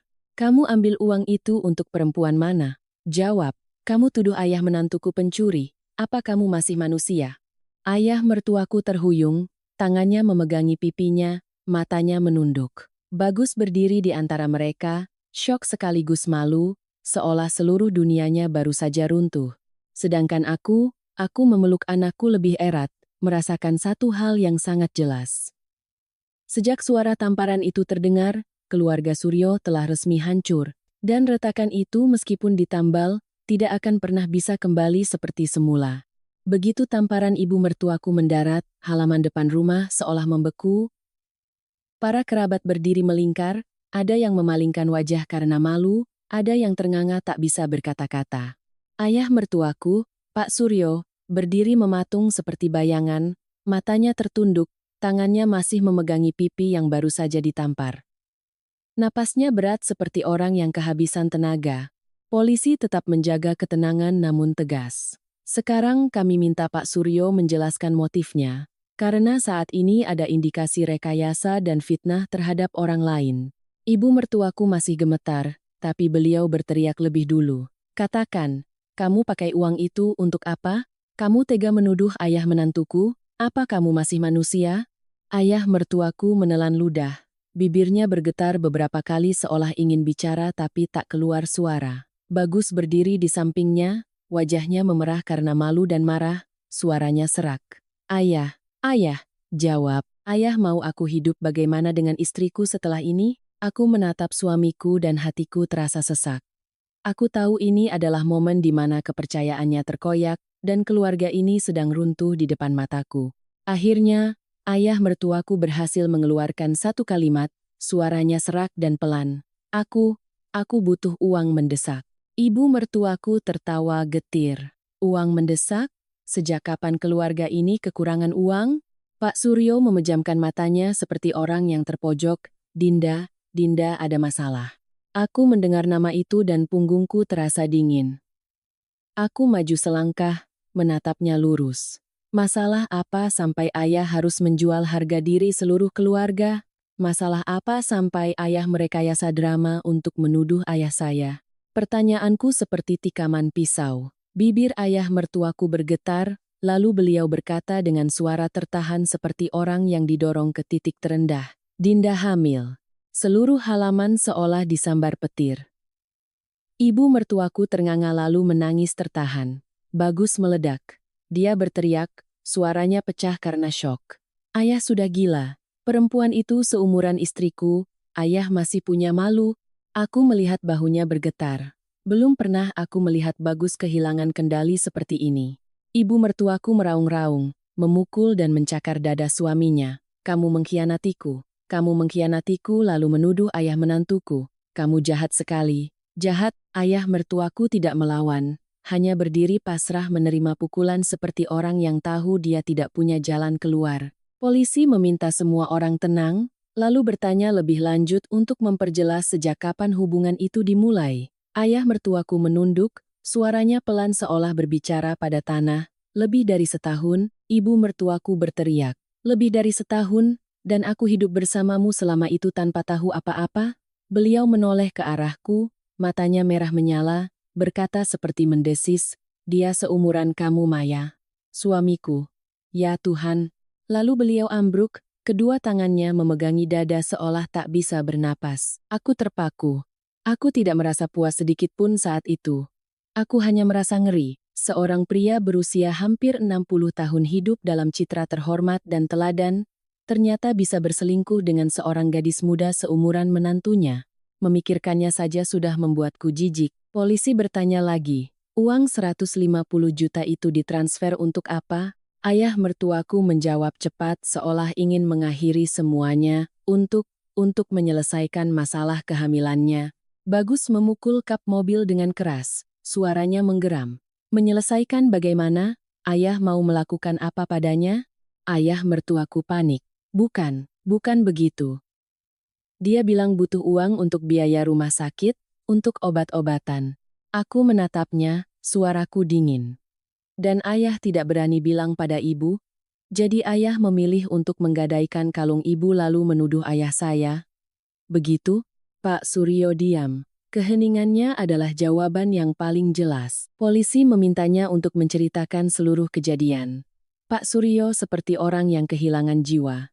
Beliau bercerita sepotong-sepotong, dan semakin banyak yang diceritakan, semakin jelas perhitungannya. Beliau mengaku telah menggadaikan kalung itu sehari sebelumnya karena butuh uang mendesak dan takut istrinya mengetahui transaksi transfer. Beliau menunggu tepat di hari akikah, saat rumah ramai, untuk merekayasa cerita kehilangan kalung. Beliau berpikir, di rumah ada ayahku sebagai orang luar, datang dari kampung, sederhana, pendiam, sangat mudah dicurigai. Beliau hanya perlu ibu mertuaku berteriak sekali, dan semua orang akan otomatis menyalahkan orang asing. Mendengar itu, tubuhku gemetar. Aku bertanya, suaraku tercekat, ayah juga mencabut kabel kamera untuk apa? Beliau menjawab pelan, agar terlihat lebih nyata. Aku merasa seperti ada yang mencekik leherku. Sebuah rencana kotor yang diperhitungkan dengan matang hanya untuk menyelamatkan sebuah rahasia busuk, dan taruhannya adalah harga diri ayahku. Polisi menjelaskan bahwa tindakan merekayasa kejadian dan fitnah bisa diproses secara hukum tergantung tingkatannya dan tuntutan dari pihak yang dirugikan. Mendengar itu, ibu mertuaku seolah sadar dari kepanikannya. Beliau mendekat, lalu berlutut di hadapan polisi, air mata dan ingusnya bercucuran. Tolong Pak. Tolong jangan dibuatkan laporan, biar keluarga kami selesaikan sendiri. Saya mohon, Pak. Aku melihat ibu mertuaku berlutut dan hatiku terasa dingin. Perempuan yang tadi menunjuk-nunjuk dan memaki ayahku pencuri, kini berlutut memohon agar masalah tidak diperbesar karena takut malu. Polisi berkata terus terang, Kami bisa memberikan waktu untuk mediasi, karena ini menyangkut aset bersama suami istri dan ada unsur internal. Tapi jika pihak yang difitnah menuntut untuk diproses, kami akan mengikuti aturan. Bu Hartini menoleh ke arahku, matanya memohon. Maya, nak, tolong bantu ibu, jangan diperbesar. Aku menatapnya. Di dalam hatiku muncul perasaan yang aneh. Bukan kasihan, bukan juga marah, melainkan kesadaran. Aku mengerti drama ini belum berakhir, ini hanya berpindah dari masalah kehilangan kalung ke sesuatu yang lebih menakutkan. Kehancuran, rasa malu, dan konsekuensi yang mulai sekarang tidak akan bisa lagi dipura-purakan tidak pernah terjadi oleh siapapun di rumah ini. Setelah hari itu, polisi membuat berita acara sementara, menjelaskan bahwa ini adalah kasus dengan indikasi rekayasa dan fitnah. Proses selanjutnya tergantung pada apakah pihak yang dirugikan menuntut atau tidak. Karena ibu mertuaku berlutut memohon, dan para kerabat pulang dengan suasana yang memalukan, akhirnya masalah ini ditutup sementara dengan cara penyelesaian internal.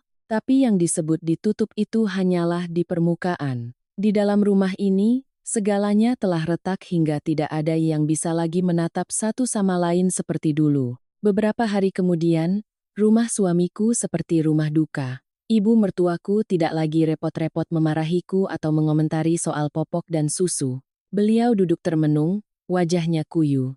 Setiap malam terjaga, mendengar suara sedikit saja, langsung terkejut. Aku sering melihatnya saat lewat kamarnya, beliau duduk memegangi dada, bergumam pada diri sendiri, malu, malu sekali. Beliau takut tetangga tahu, takut kerabat membicarakannya. Rasa takut bahwa citra keluarga yang terpandang akan ternoda oleh suami yang tergila-gila pada gadis muda akan menghantuinya seumur hidup. Terkadang beliau menyalahkanku dengan suara terputus-putus, gara-gara kamu panggil polisi, sekarang semua orang jadi tahu. Aku tidak membantah, hanya menatapnya lurus.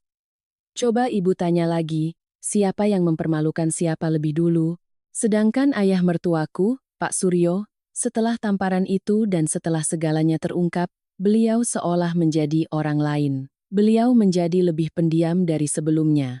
Beliau murung, menghindari tatapanku, bahkan menghindari Bagus. Saat makan, beliau makan dengan cepat lalu masuk ke kamar. Suatu kali aku berpapasan dengannya di tangga, beliau menatapku sekilas. Tatapannya bukan hanya malu, tapi juga ada ketakutan. Aku mulai mengerti. Yang ditakutinya bukan hanya istri dan anaknya tahu, mungkin beliau juga takut pada gadis muda itu. Bagus seperti orang yang kehilangan pegangan. Dia pulang kerja lebih malam, jarang tersenyum, jarang bicara.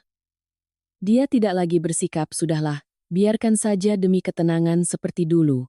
Suatu malam, dia berbaring memunggungiku, menghela napas panjang. Aku mengerti dia terjebak di antara rasa malu sebagai anak dan rasa sakit sebagai suami.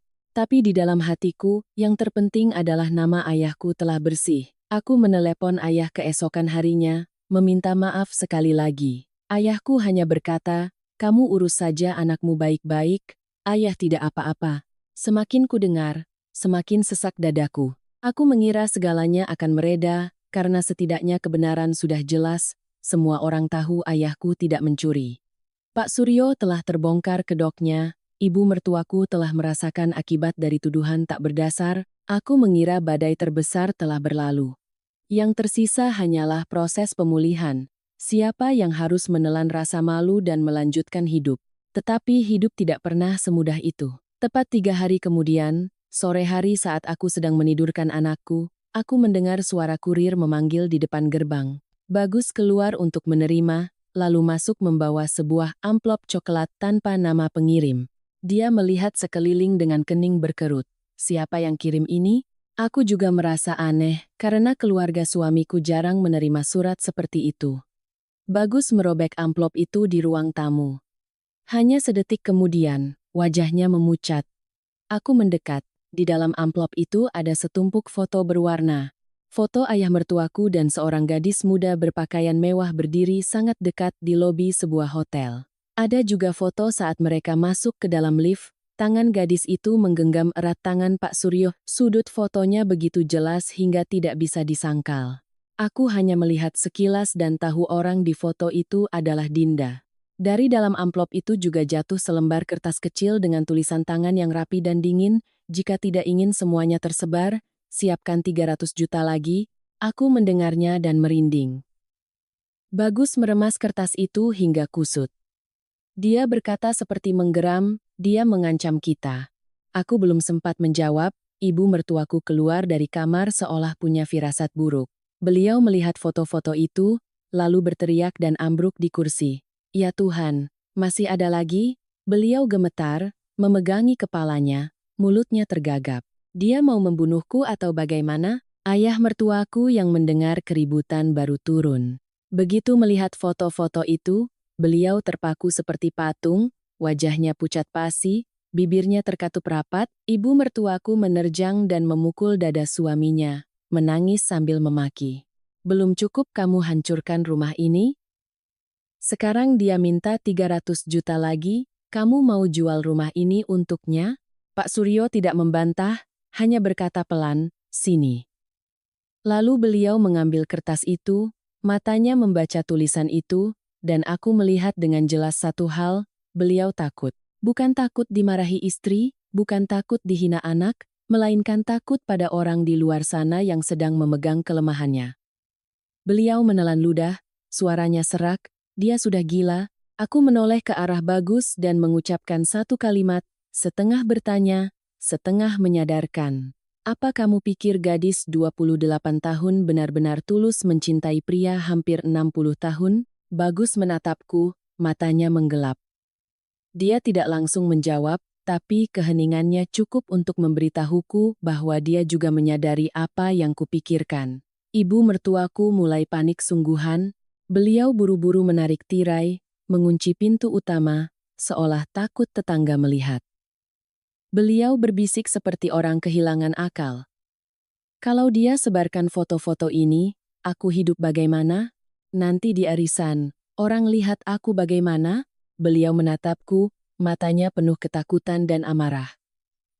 Maya, kamu bagaimana? Kamu kan yang pintar panggil polisi. Aku menarik napas dalam-dalam, menatap lurus ke arah kertas itu. Aku tidak lagi melihat Dinda sebagai selingkuhan yang lemah seperti yang coba digambarkan ayah mertuaku untuk membela diri.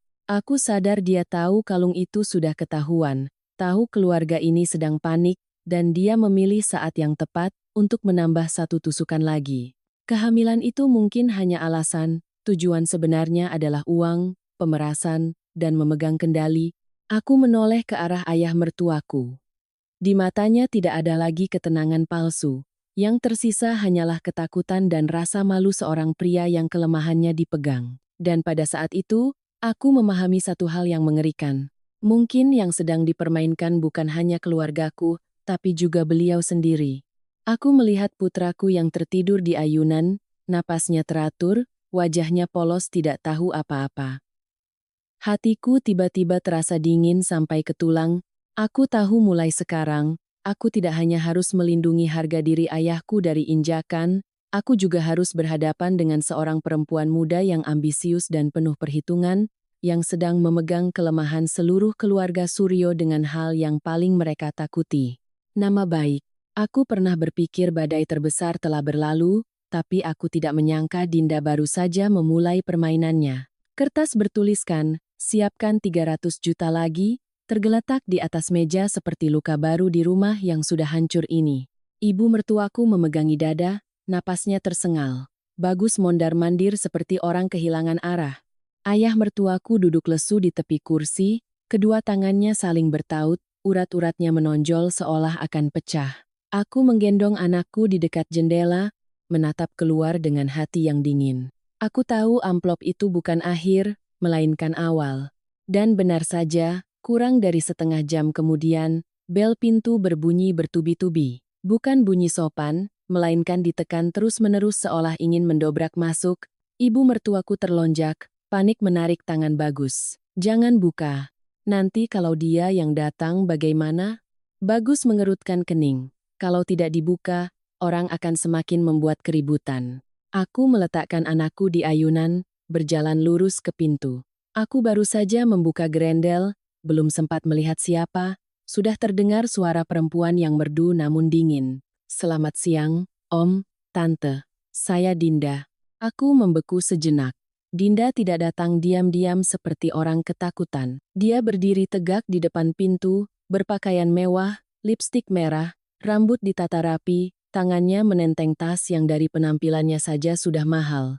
Tatapannya menyapuiku sekilas, lalu melihat ke dalam rumah seolah sedang melihat tempat miliknya. Ibu mertuaku berlari dari dalam. Begitu melihat Dinda, wajahnya memucat. Beliau langsung berteriak, suaranya serak, "Pergi. Dasar perempuan tidak tahu malu, kamu sudah hancurkan rumahku, masih berani datang ke sini?" Dinda sama sekali tidak terkejut. Dia hanya sedikit memiringkan kepala, tersenyum sinis. "Tante, tenang dulu. Saya datang mau bicara baik-baik." Kalimat "tenang dulu" itu seperti menyiram bensin ke api. Ibu mertuaku menerjang hendak menjambaknya. Aku langsung menghalangi. "Ibu jangan. Jangan buat rumah kita jadi tontonan. Orang memang mau kita kehilangan muka." Ibu mertuaku terengah-engah, matanya melotot. "Minggir kamu, biar aku habisi dia." Dinda berdiri diam, bahkan dengan santai memperbaiki tali tasnya. Suaranya tetap datar seolah sedang membacakan sesuatu yang sudah pasti. "Saya tidak mau mempermalukan Tante, tapi Tante juga jangan membuat saya harus memperbesar masalah." Tepat pada saat itu, ayah mertuaku keluar. Aku melihatnya seperti kehabisan darah, wajahnya pucat pasi. Beliau menatap Dinda, bibirnya bergetar. "Dinda, kenapa kamu kesini?" Dinda menoleh ke arahnya, tatapannya seolah menyalahkan sekaligus mengancam. "Ya harus kesini, dong, Mas. Aku tidak mau anakku lahir tanpa status yang jelas." Bagus berdiri, menggeram. "Anak siapa yang kamu maksud? Jangan bawa-bawa permainan kotormu ke rumahku." Dinda menatap Bagus lama. Dia melirik sekilas lalu menoleh ke arahku, tatapannya menyelidik. "Mbak ini istrinya Bagus, kan? Mbak harus tahu, dalam masalah ini, Mbak justru orang yang tidak punya hak untuk memutuskan." Aku menatapnya lurus, suaraku dingin. "Hak untuk memutuskan ada pada kebenaran, dan kebenaran tidak takut pada siapapun." Dinda tertawa kecil, lalu mengeluarkan ponselnya, menyalakan pengeras suara di tengah ruang tamu. Terdengar rekaman suara ayah mertuaku yang sedang membujuk. "Kamu jangan ribut ya, biar Mas yang urus uangnya." Ibu mertuaku seperti ditampar untuk kedua kalinya. Beliau mencengkeram tanganku, suaranya serak. "Ya Tuhan, dia panggil suamiku apa?" Dinda mematikan rekaman, menyeringai. "Perlu aku putar lagi?" Aku menarik napas dalam-dalam, berusaha menjaga suaraku tetap tegas. "Kalau mau bicara, masuk. Tapi begitu masuk ke rumah ini, kamu salah bicara satu kata saja, saya panggil polisi." Dinda melangkah masuk seolah masuk ke rumahnya sendiri, bahkan sempat berkata dengan kurang ajar pada ibu mertuaku, "Tante jangan tegang begitu. Saya kesini bukan mau merebut. Saya hanya mau mengambil apa yang menjadi hak saya." Ibu mertuaku menggeram. "Hak kamu? Di rumah ini tidak ada apapun yang menjadi hak kamu." Dinda tersenyum, matanya melirik ke arah ayah mertuaku. "Tante bilang begitu, apa Mas Suryo setuju?" Aku terkejut mendengar caranya memanggil Mas Suryo. Panggilan Mas yang begitu kurang ajar hingga seisi ruangan terasa kaku. Wajah Bagus memerah, dia membentak, "Tutup mulutmu." Ibu mertuaku gemetar, marah sekaligus malu. Beliau menoleh ke arah suaminya. "Dengar itu, dia panggil kamu apa?" Ayah mertuaku menunduk, tidak berani menatap siapapun. Belum selesai, Dinda menoleh ke arah ayahku yang sejak tadi duduk di sudut ruangan. Beliau diam menyaksikan semuanya dengan tatapan sedih. Dinda menatap ayahku sejenak, lalu dengan santai berkata, "Mas, jangan lihat saya begitu. Saya tidak salah apa-apa, kok." Aku merasa darahku naik ke kepala. "Mas?" Dia memanggil ayahku Mas di dalam rumahku, di depan mataku, di depan ibu mertuaku, di depan anakku yang sedang tidur. Ayahku tertegun, tangannya mengepal, tapi beliau tetap menjaga suaranya tetap tenang. "Kamu bicara yang sopan, saya seumuran ayahmu." Dinda mengangkat bahu. "Oh, maaf, kebiasaan." "Mas jangan tersinggung." Kalimat kebiasaan itu seperti tamparan bagi semua orang yang hadir. Aku maju selangkah, menatap lurus ke matanya. "Kamu kesini mau memeras atau mau menghina orang?" Dinda menatapku. tersenyum sinis. Mbak boleh sebut itu memeras, tapi saya menyebutnya menyelesaikan konsekuensi. Aku bertanya langsung. Tidak usah berbelit-belit. 300 juta, kan? Dinda mengangguk ringan. Mbak pintar juga. Ibu mertuaku menangis, tapi masih berusaha berteriak. Kamu mau minta dengan dasar apa? Kamu punya apa? Dinda memiringkan tubuhnya, suaranya manis namun dingin. Saya punya rahasia keluarga tante. Tante paling takut apa? Saya tahu semua. Ayah mertuaku tiba-tiba membentak, seolah berusaha menyelamatkan sisa-sisa wibawanya. Dinda, cukup. Dinda menoleh ke arahnya, matanya tajam seperti pisau. Mas takut? Mas kan sudah terlanjur. Lalu dia melirik ke arah ibu mertuaku, mengucapkan satu kalimat yang membuatku ngeri. Kalau tante mau tenang, berikan uangnya. Kalau tante mau ribut, saya juga tidak keberatan. Saya tinggal tidak sengaja kirim beberapa foto ini ke teman-teman arisan tante saja. Ibu mertuaku memegangi wajahnya dan terisak. Bagus maju hendak mengusirnya, tapi aku menahannya dengan isyarat tangan. Aku paham betul. Dinda tidak datang untuk memohon, dia datang untuk menekan seluruh keluarga ini, memaksa mereka memilih antara malu dan lebih malu lagi.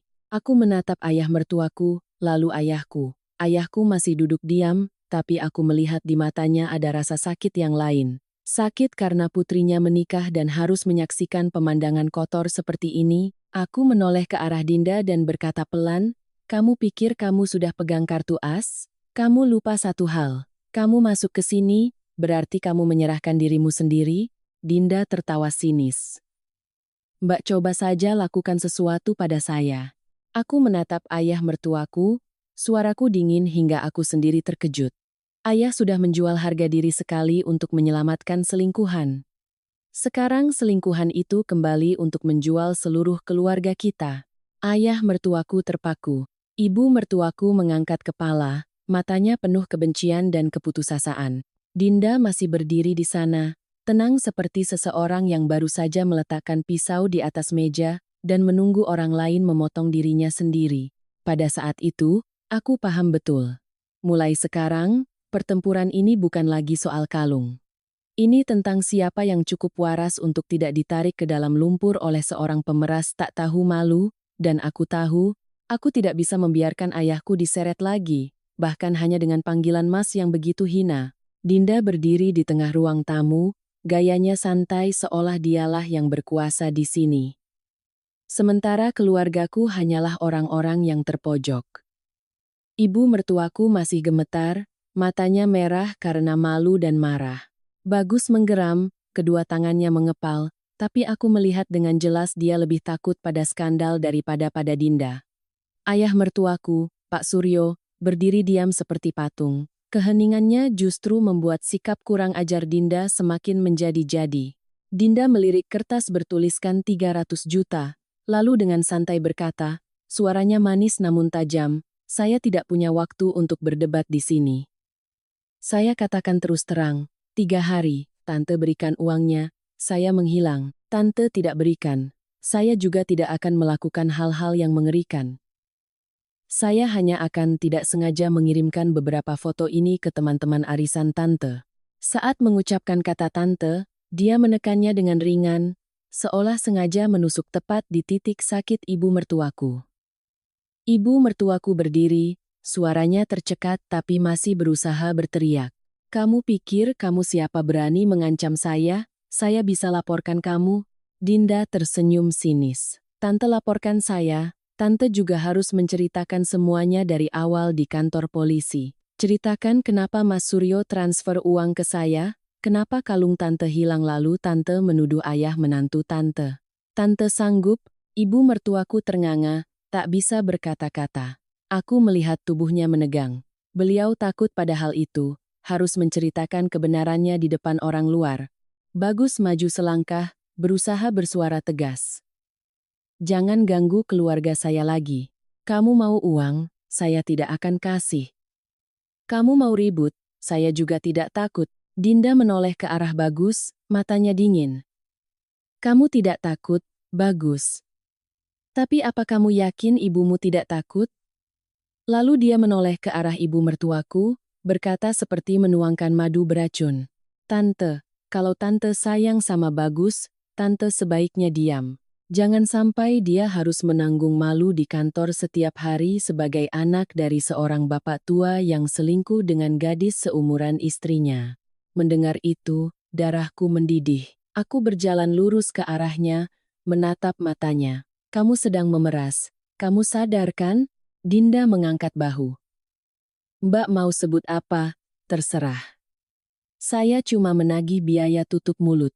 Kalimat biaya tutup mulut itu membuatku ngeri karena tingkat ketidaktahu-maluannya. Ini bukan lagi permintaan, melainkan paksaan. Ayahku yang sejak tadi diam, akhirnya angkat bicara. Suaranya berat, setiap kata pelan namun penuh makna. Nak, kamu masih muda. Jangan hidup seperti itu. Uang bisa dicari, tapi nama baik itu dibawa seumur hidup. Dinda berbalik tajam, mulutnya tersenyum tapi matanya tidak. Lalu dia kembali memanggil dengan cara yang kurang ajar itu. Mas bicaranya bagus sekali, tapi hidup saya tidak bisa makan dari nama baik Mas, saya hidup pakai uang. Ayahku mengepalkan tangannya, tapi beliau tetap menahan diri. Hanya berkata, saya bukan Mas kamu, panggil yang benar. Dinda berdecak. Mas ini sensitif sekali. Ibu mertuaku yang mendengar Dinda memanggil ayahku Mas lagi, seolah mengamuk. Beliau meraih gelas di atas meja. Tangannya gemetar tapi tetap ingin melempar. Aku cepat-cepat menahan tangannya dan berkata dengan tegas, Ibu mau menambah masalah dengan tuduhan penganiayaan biar dia punya alasan untuk berteriak-teriak lagi? Bu Hartini terisak. Air matanya mengalir deras. Dia menghina aku, menghina seluruh keluarga ini. Aku menjawab langsung, Ibu tenang, semakin kita panas, semakin kita kalah. Ayah mertuaku saat itu baru seperti tersadar. Beliau maju selangkah, suaranya serak. Dinda, cukup. Kamu mau apa? Katakan saja, jangan ganggu mereka.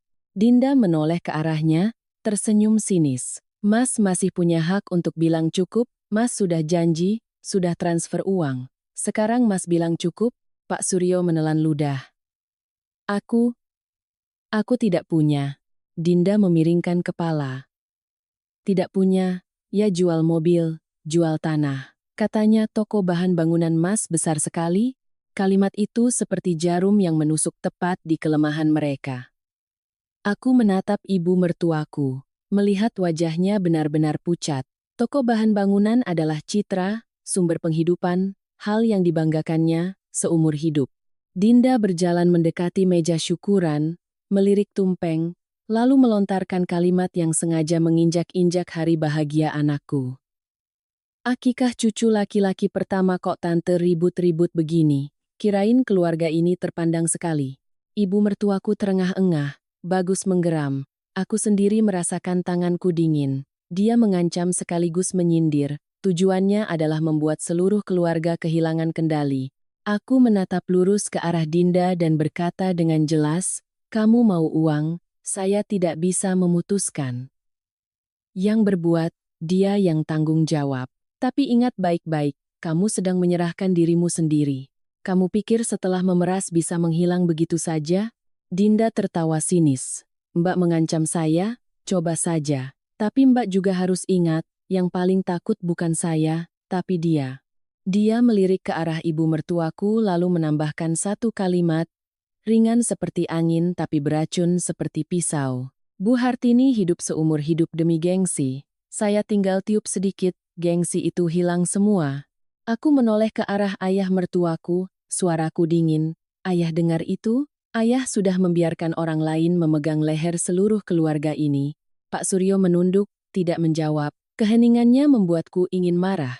Karena keheningan itulah yang telah mendorong ayahku ke dalam penghinaan, mendorong ibu mertuaku ke dalam kepanikan, dan mendorong aku dan suamiku ke jalan buntu.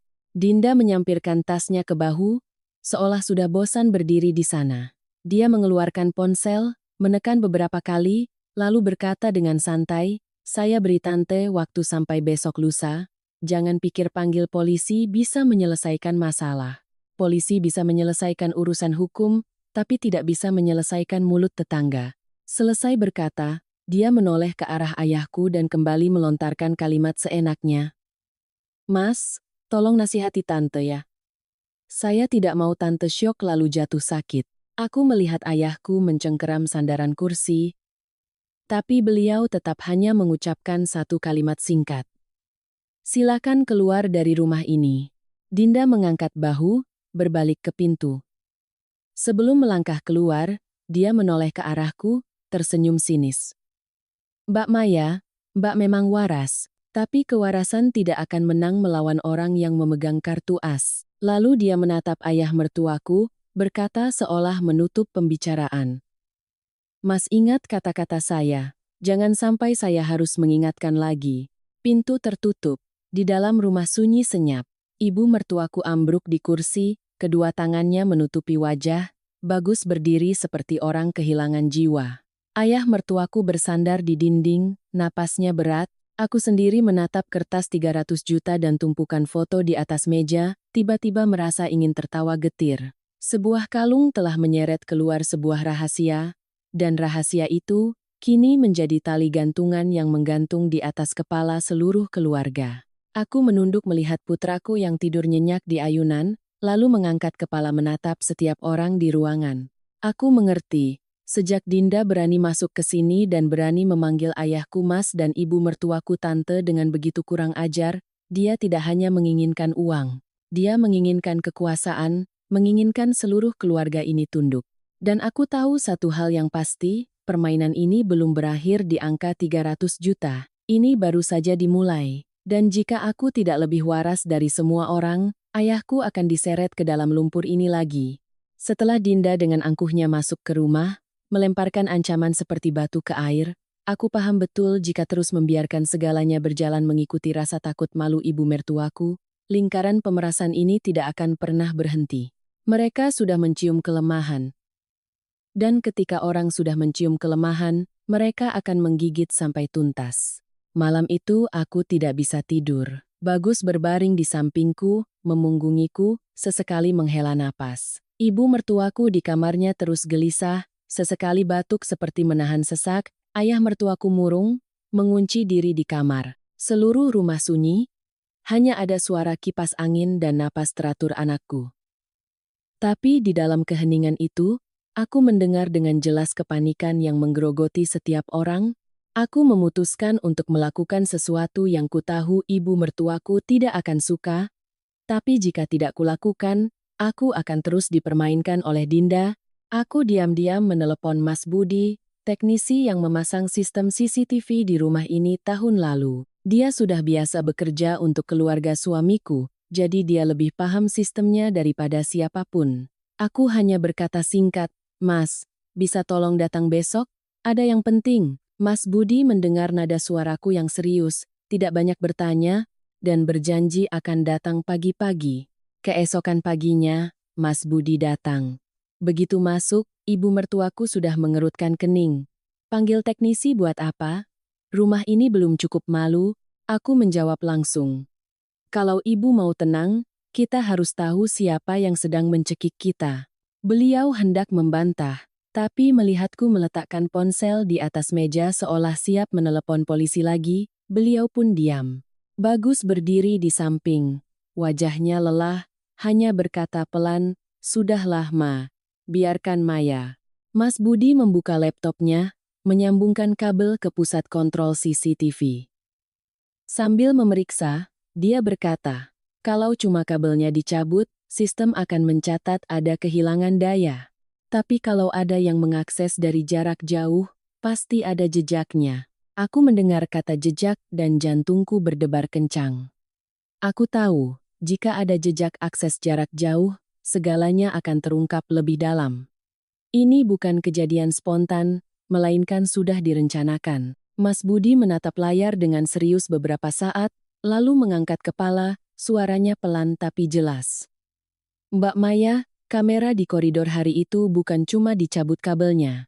Sebelumnya, ada yang mengakses dari jarak jauh untuk mematikan notifikasi, baru kabelnya dicabut. Artinya, ada orang yang tahu kata sandi sistem. Ibu mertuaku ternganga. Akses jarak jauh? Siapa? Hanya orang rumah yang tahu. Aku menatapnya lurus, berkata singkat. Benar. Dan mungkin ada orang luar yang diberi kata sandi. Ayah mertuaku duduk beberapa langkah dari situ, tangannya mencengkeram sandaran kursi. Beliau tidak berkata apa-apa, tapi aku melihat dengan jelas rahangnya mengeras. Mas Budi melanjutkan, ini bisa dilacak perangkat yang masuk, tapi harus ada data waktu kejadiannya. Aku langsung memintanya untuk memeriksa pada rentang waktu kamera mati. Dia mengetik beberapa baris perintah, lalu menunjukkan layar laptopnya padaku. Dalam daftar perangkat yang masuk, ada satu perangkat asing, bukan ponsel bagus, bukan ponsel ibu mertua, bukan juga ponselku. Mas Budi menunjuk ke layar, perangkat ini masuk tepat jam 8 lebih, lalu mematikan peringatan, baru setelah itu kabelnya dicabut. Ibu mertuaku gemetar. Jadi, ada yang menjebak dari awal? Aku menjawab dengan suara dingin. Kalau tidak dijebak, dari mana Dinda punya kepercayaan diri untuk masuk ke rumah ini menuntut 300 juta? Aku menoleh ke arah Bagus. Kamu masih simpan nomor telepon Dinda? Bagus membeku sejenak, lalu mengeluarkan ponselnya. Aku memberikan nomor itu pada Mas Budi dan berkata terus terang. Mas, coba cocokkan. Apa perangkat yang masuk itu punya jejak yang sama dengan nomor ini? Mas Budi bekerja dengan cepat. Hanya beberapa menit kemudian, dia mengangkat kepala, wajahnya agak tegang. Kemungkinan besar, Mbak, perangkat itu pernah masuk ke jaringan di area yang sama dengan nomor ini, dan ada jejak koneksi pada rentang waktu yang sama. Dengan kata lain, Dinda tidak hanya memeras, dia sudah terlibat sejak awal, dengan persiapan, dengan rencana. Pada saat itu, aku melihat ibu mertuaku seperti kehabisan napas. Beliau bergumam, "Ya Tuhan, dia membangun panggung, dia mempermainkan seluruh keluarga ini."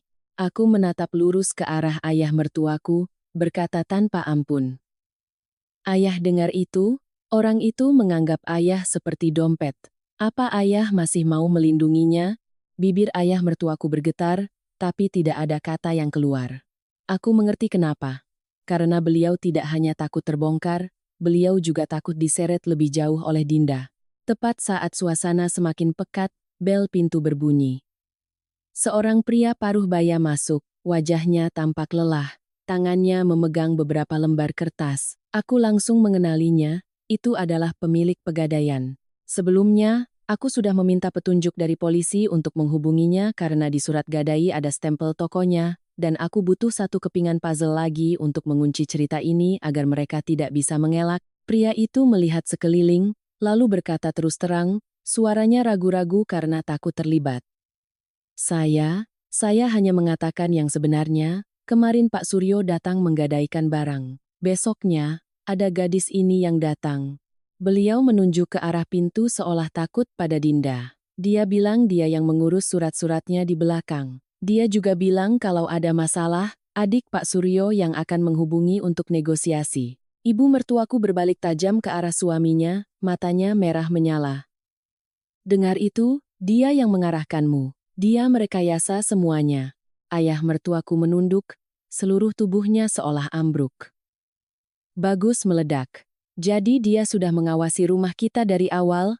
Aku tidak menunggu jawaban siapapun. Aku mengambil ponsel, memutar video pendek yang kuminta dari CCTV tetangga, rekaman 2 hari sebelum acara akikah.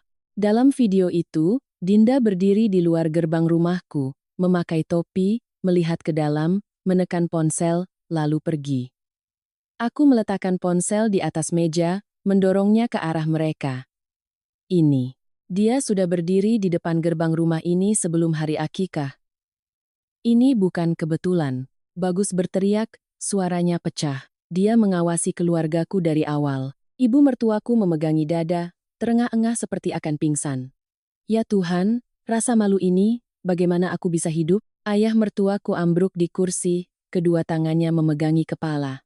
Dinda tidak ada di sana, tapi aku seolah mendengar tawanya di setiap bukti yang ada. Seorang gadis muda dengan perhitungan sejauh itu tidak mungkin hanya karena gegabah. Aku mengucapkan satu kalimat penutup agar seluruh keluarga mengerti kebenarannya. Bukan salah siapapun jika dijebak. Tapi jika tidak serakah, tidak akan masuk perangkap. Yang memasang perangkap adalah dia. Ibu mertuaku tercekat. Lalu sekarang bagaimana? Aku menatapnya lurus dan berkata dengan tegas. Mulai sekarang, jika dia muncul lagi di sini, saya tidak akan selesaikan secara internal. Saya akan bawa langsung ke ranah hukum, tidak ada seorang pun yang boleh menyeret ayah saya ke dalam lumpur ini lagi demi gengsi. Selesai berkata, aku menoleh ke arah ayahku.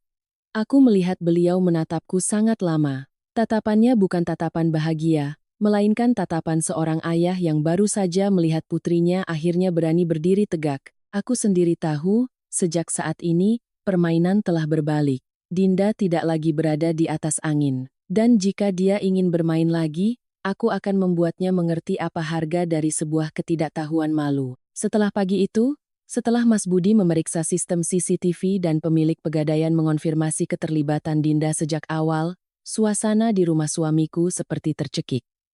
Ibu mertuaku duduk termenung, matanya kosong. Bagus mondar-mandir, kadang memukul dinding, kadang menghela napas panjang seolah ingin meledak. Ayah mertuaku duduk ambruk di kursi. Punggungnya membungkuk, wajahnya pucat, seperti orang yang baru saja dilucuti dari citra teladannya di depan istri dan anak.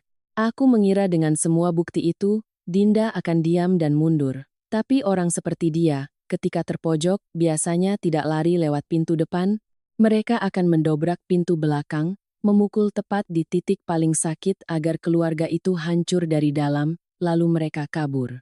Sore harinya, tepat saat aku sedang membuat susu untuk anakku, bel pintu kembali berbunyi. Bagus menatapku, aku menatap Bagus. Aku tahu, dia kembali. Ibu mertuaku berdiri, suaranya pecah. Jangan buka. Jangan buka. Dia datang mau mempermalukan aku lagi. Aku meletakkan botol susu, berjalan lurus dan membuka pintu. Kalau dia datang, selesaikan sekali ini saja. Pintu terbuka, Dinda sudah berdiri di sana. Masih dengan lipstik merah dan gaya angkuhnya, tapi matanya lebih tajam, lebih dingin. Dia masuk seolah tanpa diundang. Begitu melihat ibu mertuaku, dia tersenyum sinis. Tante Hartini, kok gemetaran begitu? Saya tidak akan makan tante, kok. Ibu mertuaku memucat, tapi masih berusaha menggeram. Masih berani kamu datang? Mau apa lagi kamu? Dinda melirik ke arahku. Saya mau bicara sama Mbak Maya, karena Mbak sudah membuat saya tidak nyaman, aku menatapnya lurus. Tidak nyaman? Ya pulang. Tidak ada yang mengundang kamu. Dinda perlahan mengeluarkan ponsel, seolah sedang bersiap melancarkan serangan. Dia berkata, suaranya merdu namun beracun. Mbak Maya, Mbak ini galak sekali. Tapi apa Mbak yakin, Mbak sedang berada di posisi yang benar? Aku belum sempat bereaksi, dia sudah melancarkan pukulan mematikan di tengah ruang tamu. Apa Mbak yakin bayi di ayunan itu benar-benar cucu laki-laki pertama? Seluruh keluarga membeku. Ibu mertuaku seperti dicekik. Bagus terpaku, matanya terbelalak. Ayah mertuaku pucat pasi, bibirnya bergetar. Aku sendiri merasa telingaku berdengung. Ini bukan lagi pemerasan. Ini adalah serangan untuk menghancurkan fondasi. Menyebar keraguan agar keluargaku saling mencabik, saling membunuh. Dan semua bukti yang baru saja kukumpulkan pagi ini akan menjadi sia-sia. Ibu mertuaku berbalik tajam ke arahku. Matanya memerah, suaranya campur aduk antara takut dan marah. Dia bilang apa Maya? Aku melihat tangannya gemetar hebat. Pada saat itu, aku mengerti apa yang paling ditakuti ibu mertuaku. Bukan kehilangan uang, melainkan kehilangan status cucu laki-laki pertama, hal yang dibanggakannya pada semua orang, tiang yang menjadi pegangannya untuk hidup. Dinda kembali tersenyum. Suaranya santai seolah sedang membicarakan cuaca. Saya cuma bilang sih, tapi kalau Tante Hartini mau yakin, tanya saja lagi sama anak tante. Caranya memanggil ibu mertuaku tante terdengar angkuh dan menang. Seolah ibu mertuaku hanyalah perempuan tua yang sedang dipermainkannya. Bagus langsung meledak. Tutup mulutmu. Jangan berani bicara sembarangan. Dinda mengangkat bahu. Kebenaran memang selalu tidak enak didengar. Aku menatap Bagus, lalu Dinda. Aku tahu jika aku membiarkan Bagus berdebat dan ibu mertuaku menangis, itu akan sesuai dengan keinginannya. Dia ingin rumah ini kacau, ingin tuduhan beralih darinya kepadaku, dari ayah mertua ke menantu.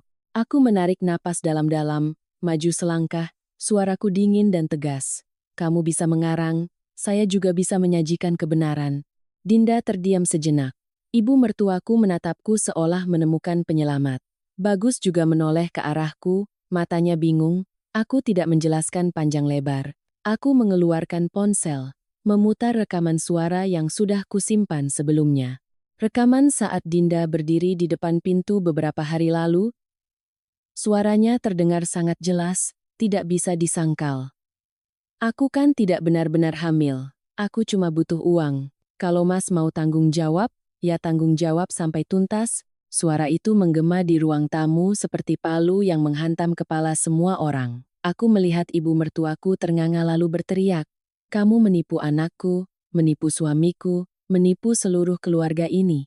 Beliau menerjang seolah ingin mencabik-cabik. Bagus terpaku, wajahnya merah dan putih bergantian, tidak tahu harus marah pada siapa lebih dulu. Ayah mertuaku menunduk, kedua bahunya bergetar seolah ditarik ke dasar jurang. Dinda benar-benar pucat. Untuk pertama kalinya, aku melihat lipstik merah dan kepercayaan dirinya tidak bisa menyelamatkannya. Dia menerjang hendak merebut ponselku, suaranya panik, "Kamu menjebak." Aku menarik ponselku dengan cepat. Tanganku kokoh seperti penjepit besi. "Tidak, kamu yang bicara sendiri. Saya hanya merekamnya." Aku menatapnya lurus, setiap kata jatuh seperti batu. "Kamu mau menyebar keraguan pada anakku agar keluargaku saling bunuh, kan? Tapi kamu lupa satu hal. Mulutmu bicara, telinga orang mendengar, dan ponsel orang merekam." Ayah mertuaku tiba-tiba menangis. Tangisan seorang pria tua yang harga dirinya dilucuti habis-habisan. Beliau menatap Dinda, suaranya pecah. "Dinda, kenapa kamu sejahat ini? Kenapa kamu mendorongku sampai sejauh ini?" Aku sama sekali tidak kasihan padanya saat itu. Aku hanya merasa sedih. Sedih karena seorang pria berusia hampir 60 tahun yang pernah dianggap sebagai tiang keluarga, akhirnya bertekuk lutut di hadapan sebuah permainan kotor. Dinda berbalik tajam ke arahnya, matanya melotot karena marah, suaranya melengking. "Diam kamu. Kamu yang gatal sama yang muda, ya kamu yang tanggung. Kamu pikir aku cinta sama kamu?"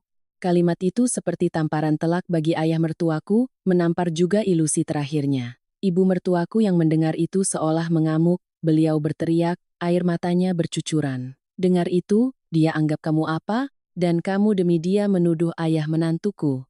Dinda menarik napas kuat, lalu melontarkan satu kalimat dingin yang membuat seisi ruangan membeku.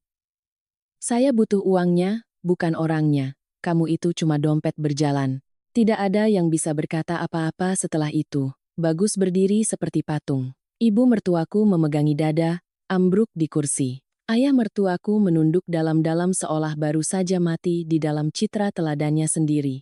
Sedangkan aku menatap Dinda, di dalam hatiku hanya ada satu pikiran. Orang yang berani menjadikan seorang anak sebagai senjata, berani memanggil ayahku Mas untuk menghina, berani memanggil ibu mertuaku Tante untuk menginjak-injak.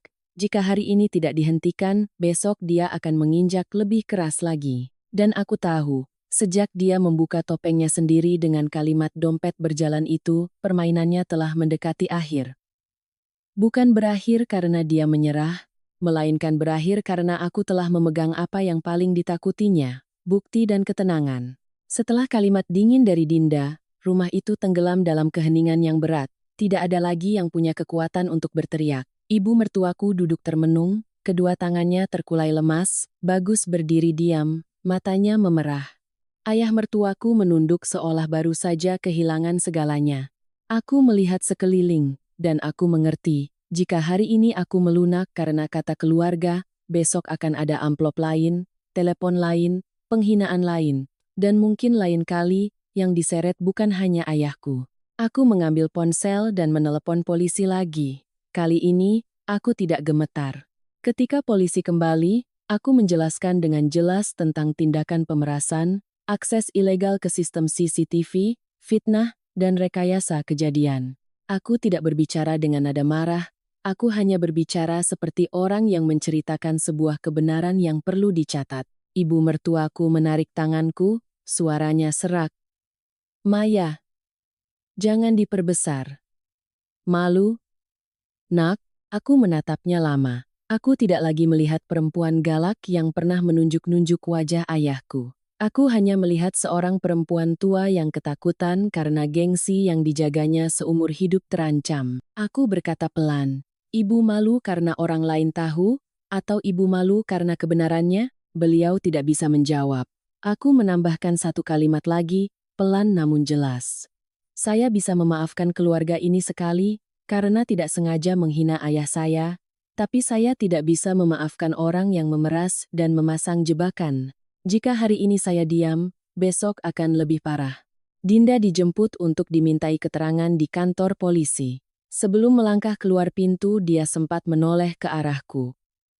Tatapannya tidak lagi menang, tapi masih berusaha tegar. "Kamu pikir kamu menang? Hidup ini masih panjang." Aku menatapnya lurus, suaraku tenang. Karena hidup masih panjang, makanya saya harus membersihkan sampah lebih awal. Pintu tertutup. Kali ini suara pintu tertutup terdengar berbeda. Bukan suara kepanikan, melainkan suara putusnya sebuah ikatan. Ayah mertuaku setelah itu harus menjalani pemeriksaan terpisah dengan polisi terkait tindakan fitnah dan penggelapan aset bersama untuk digadaikan. Polisi menjelaskan jika keluarga mencabut tuntutan pidana, hukumannya bisa diringankan, tapi catatan kasus akan tetap ada. Aku melihatnya duduk di sana, punggungnya semakin membungkuk. Aku tidak merasa puas, aku hanya merasa sedih. Seorang pria yang pernah dianggap sebagai tiang keluarga, kini duduk di depan berita acara seperti seorang pesakitan.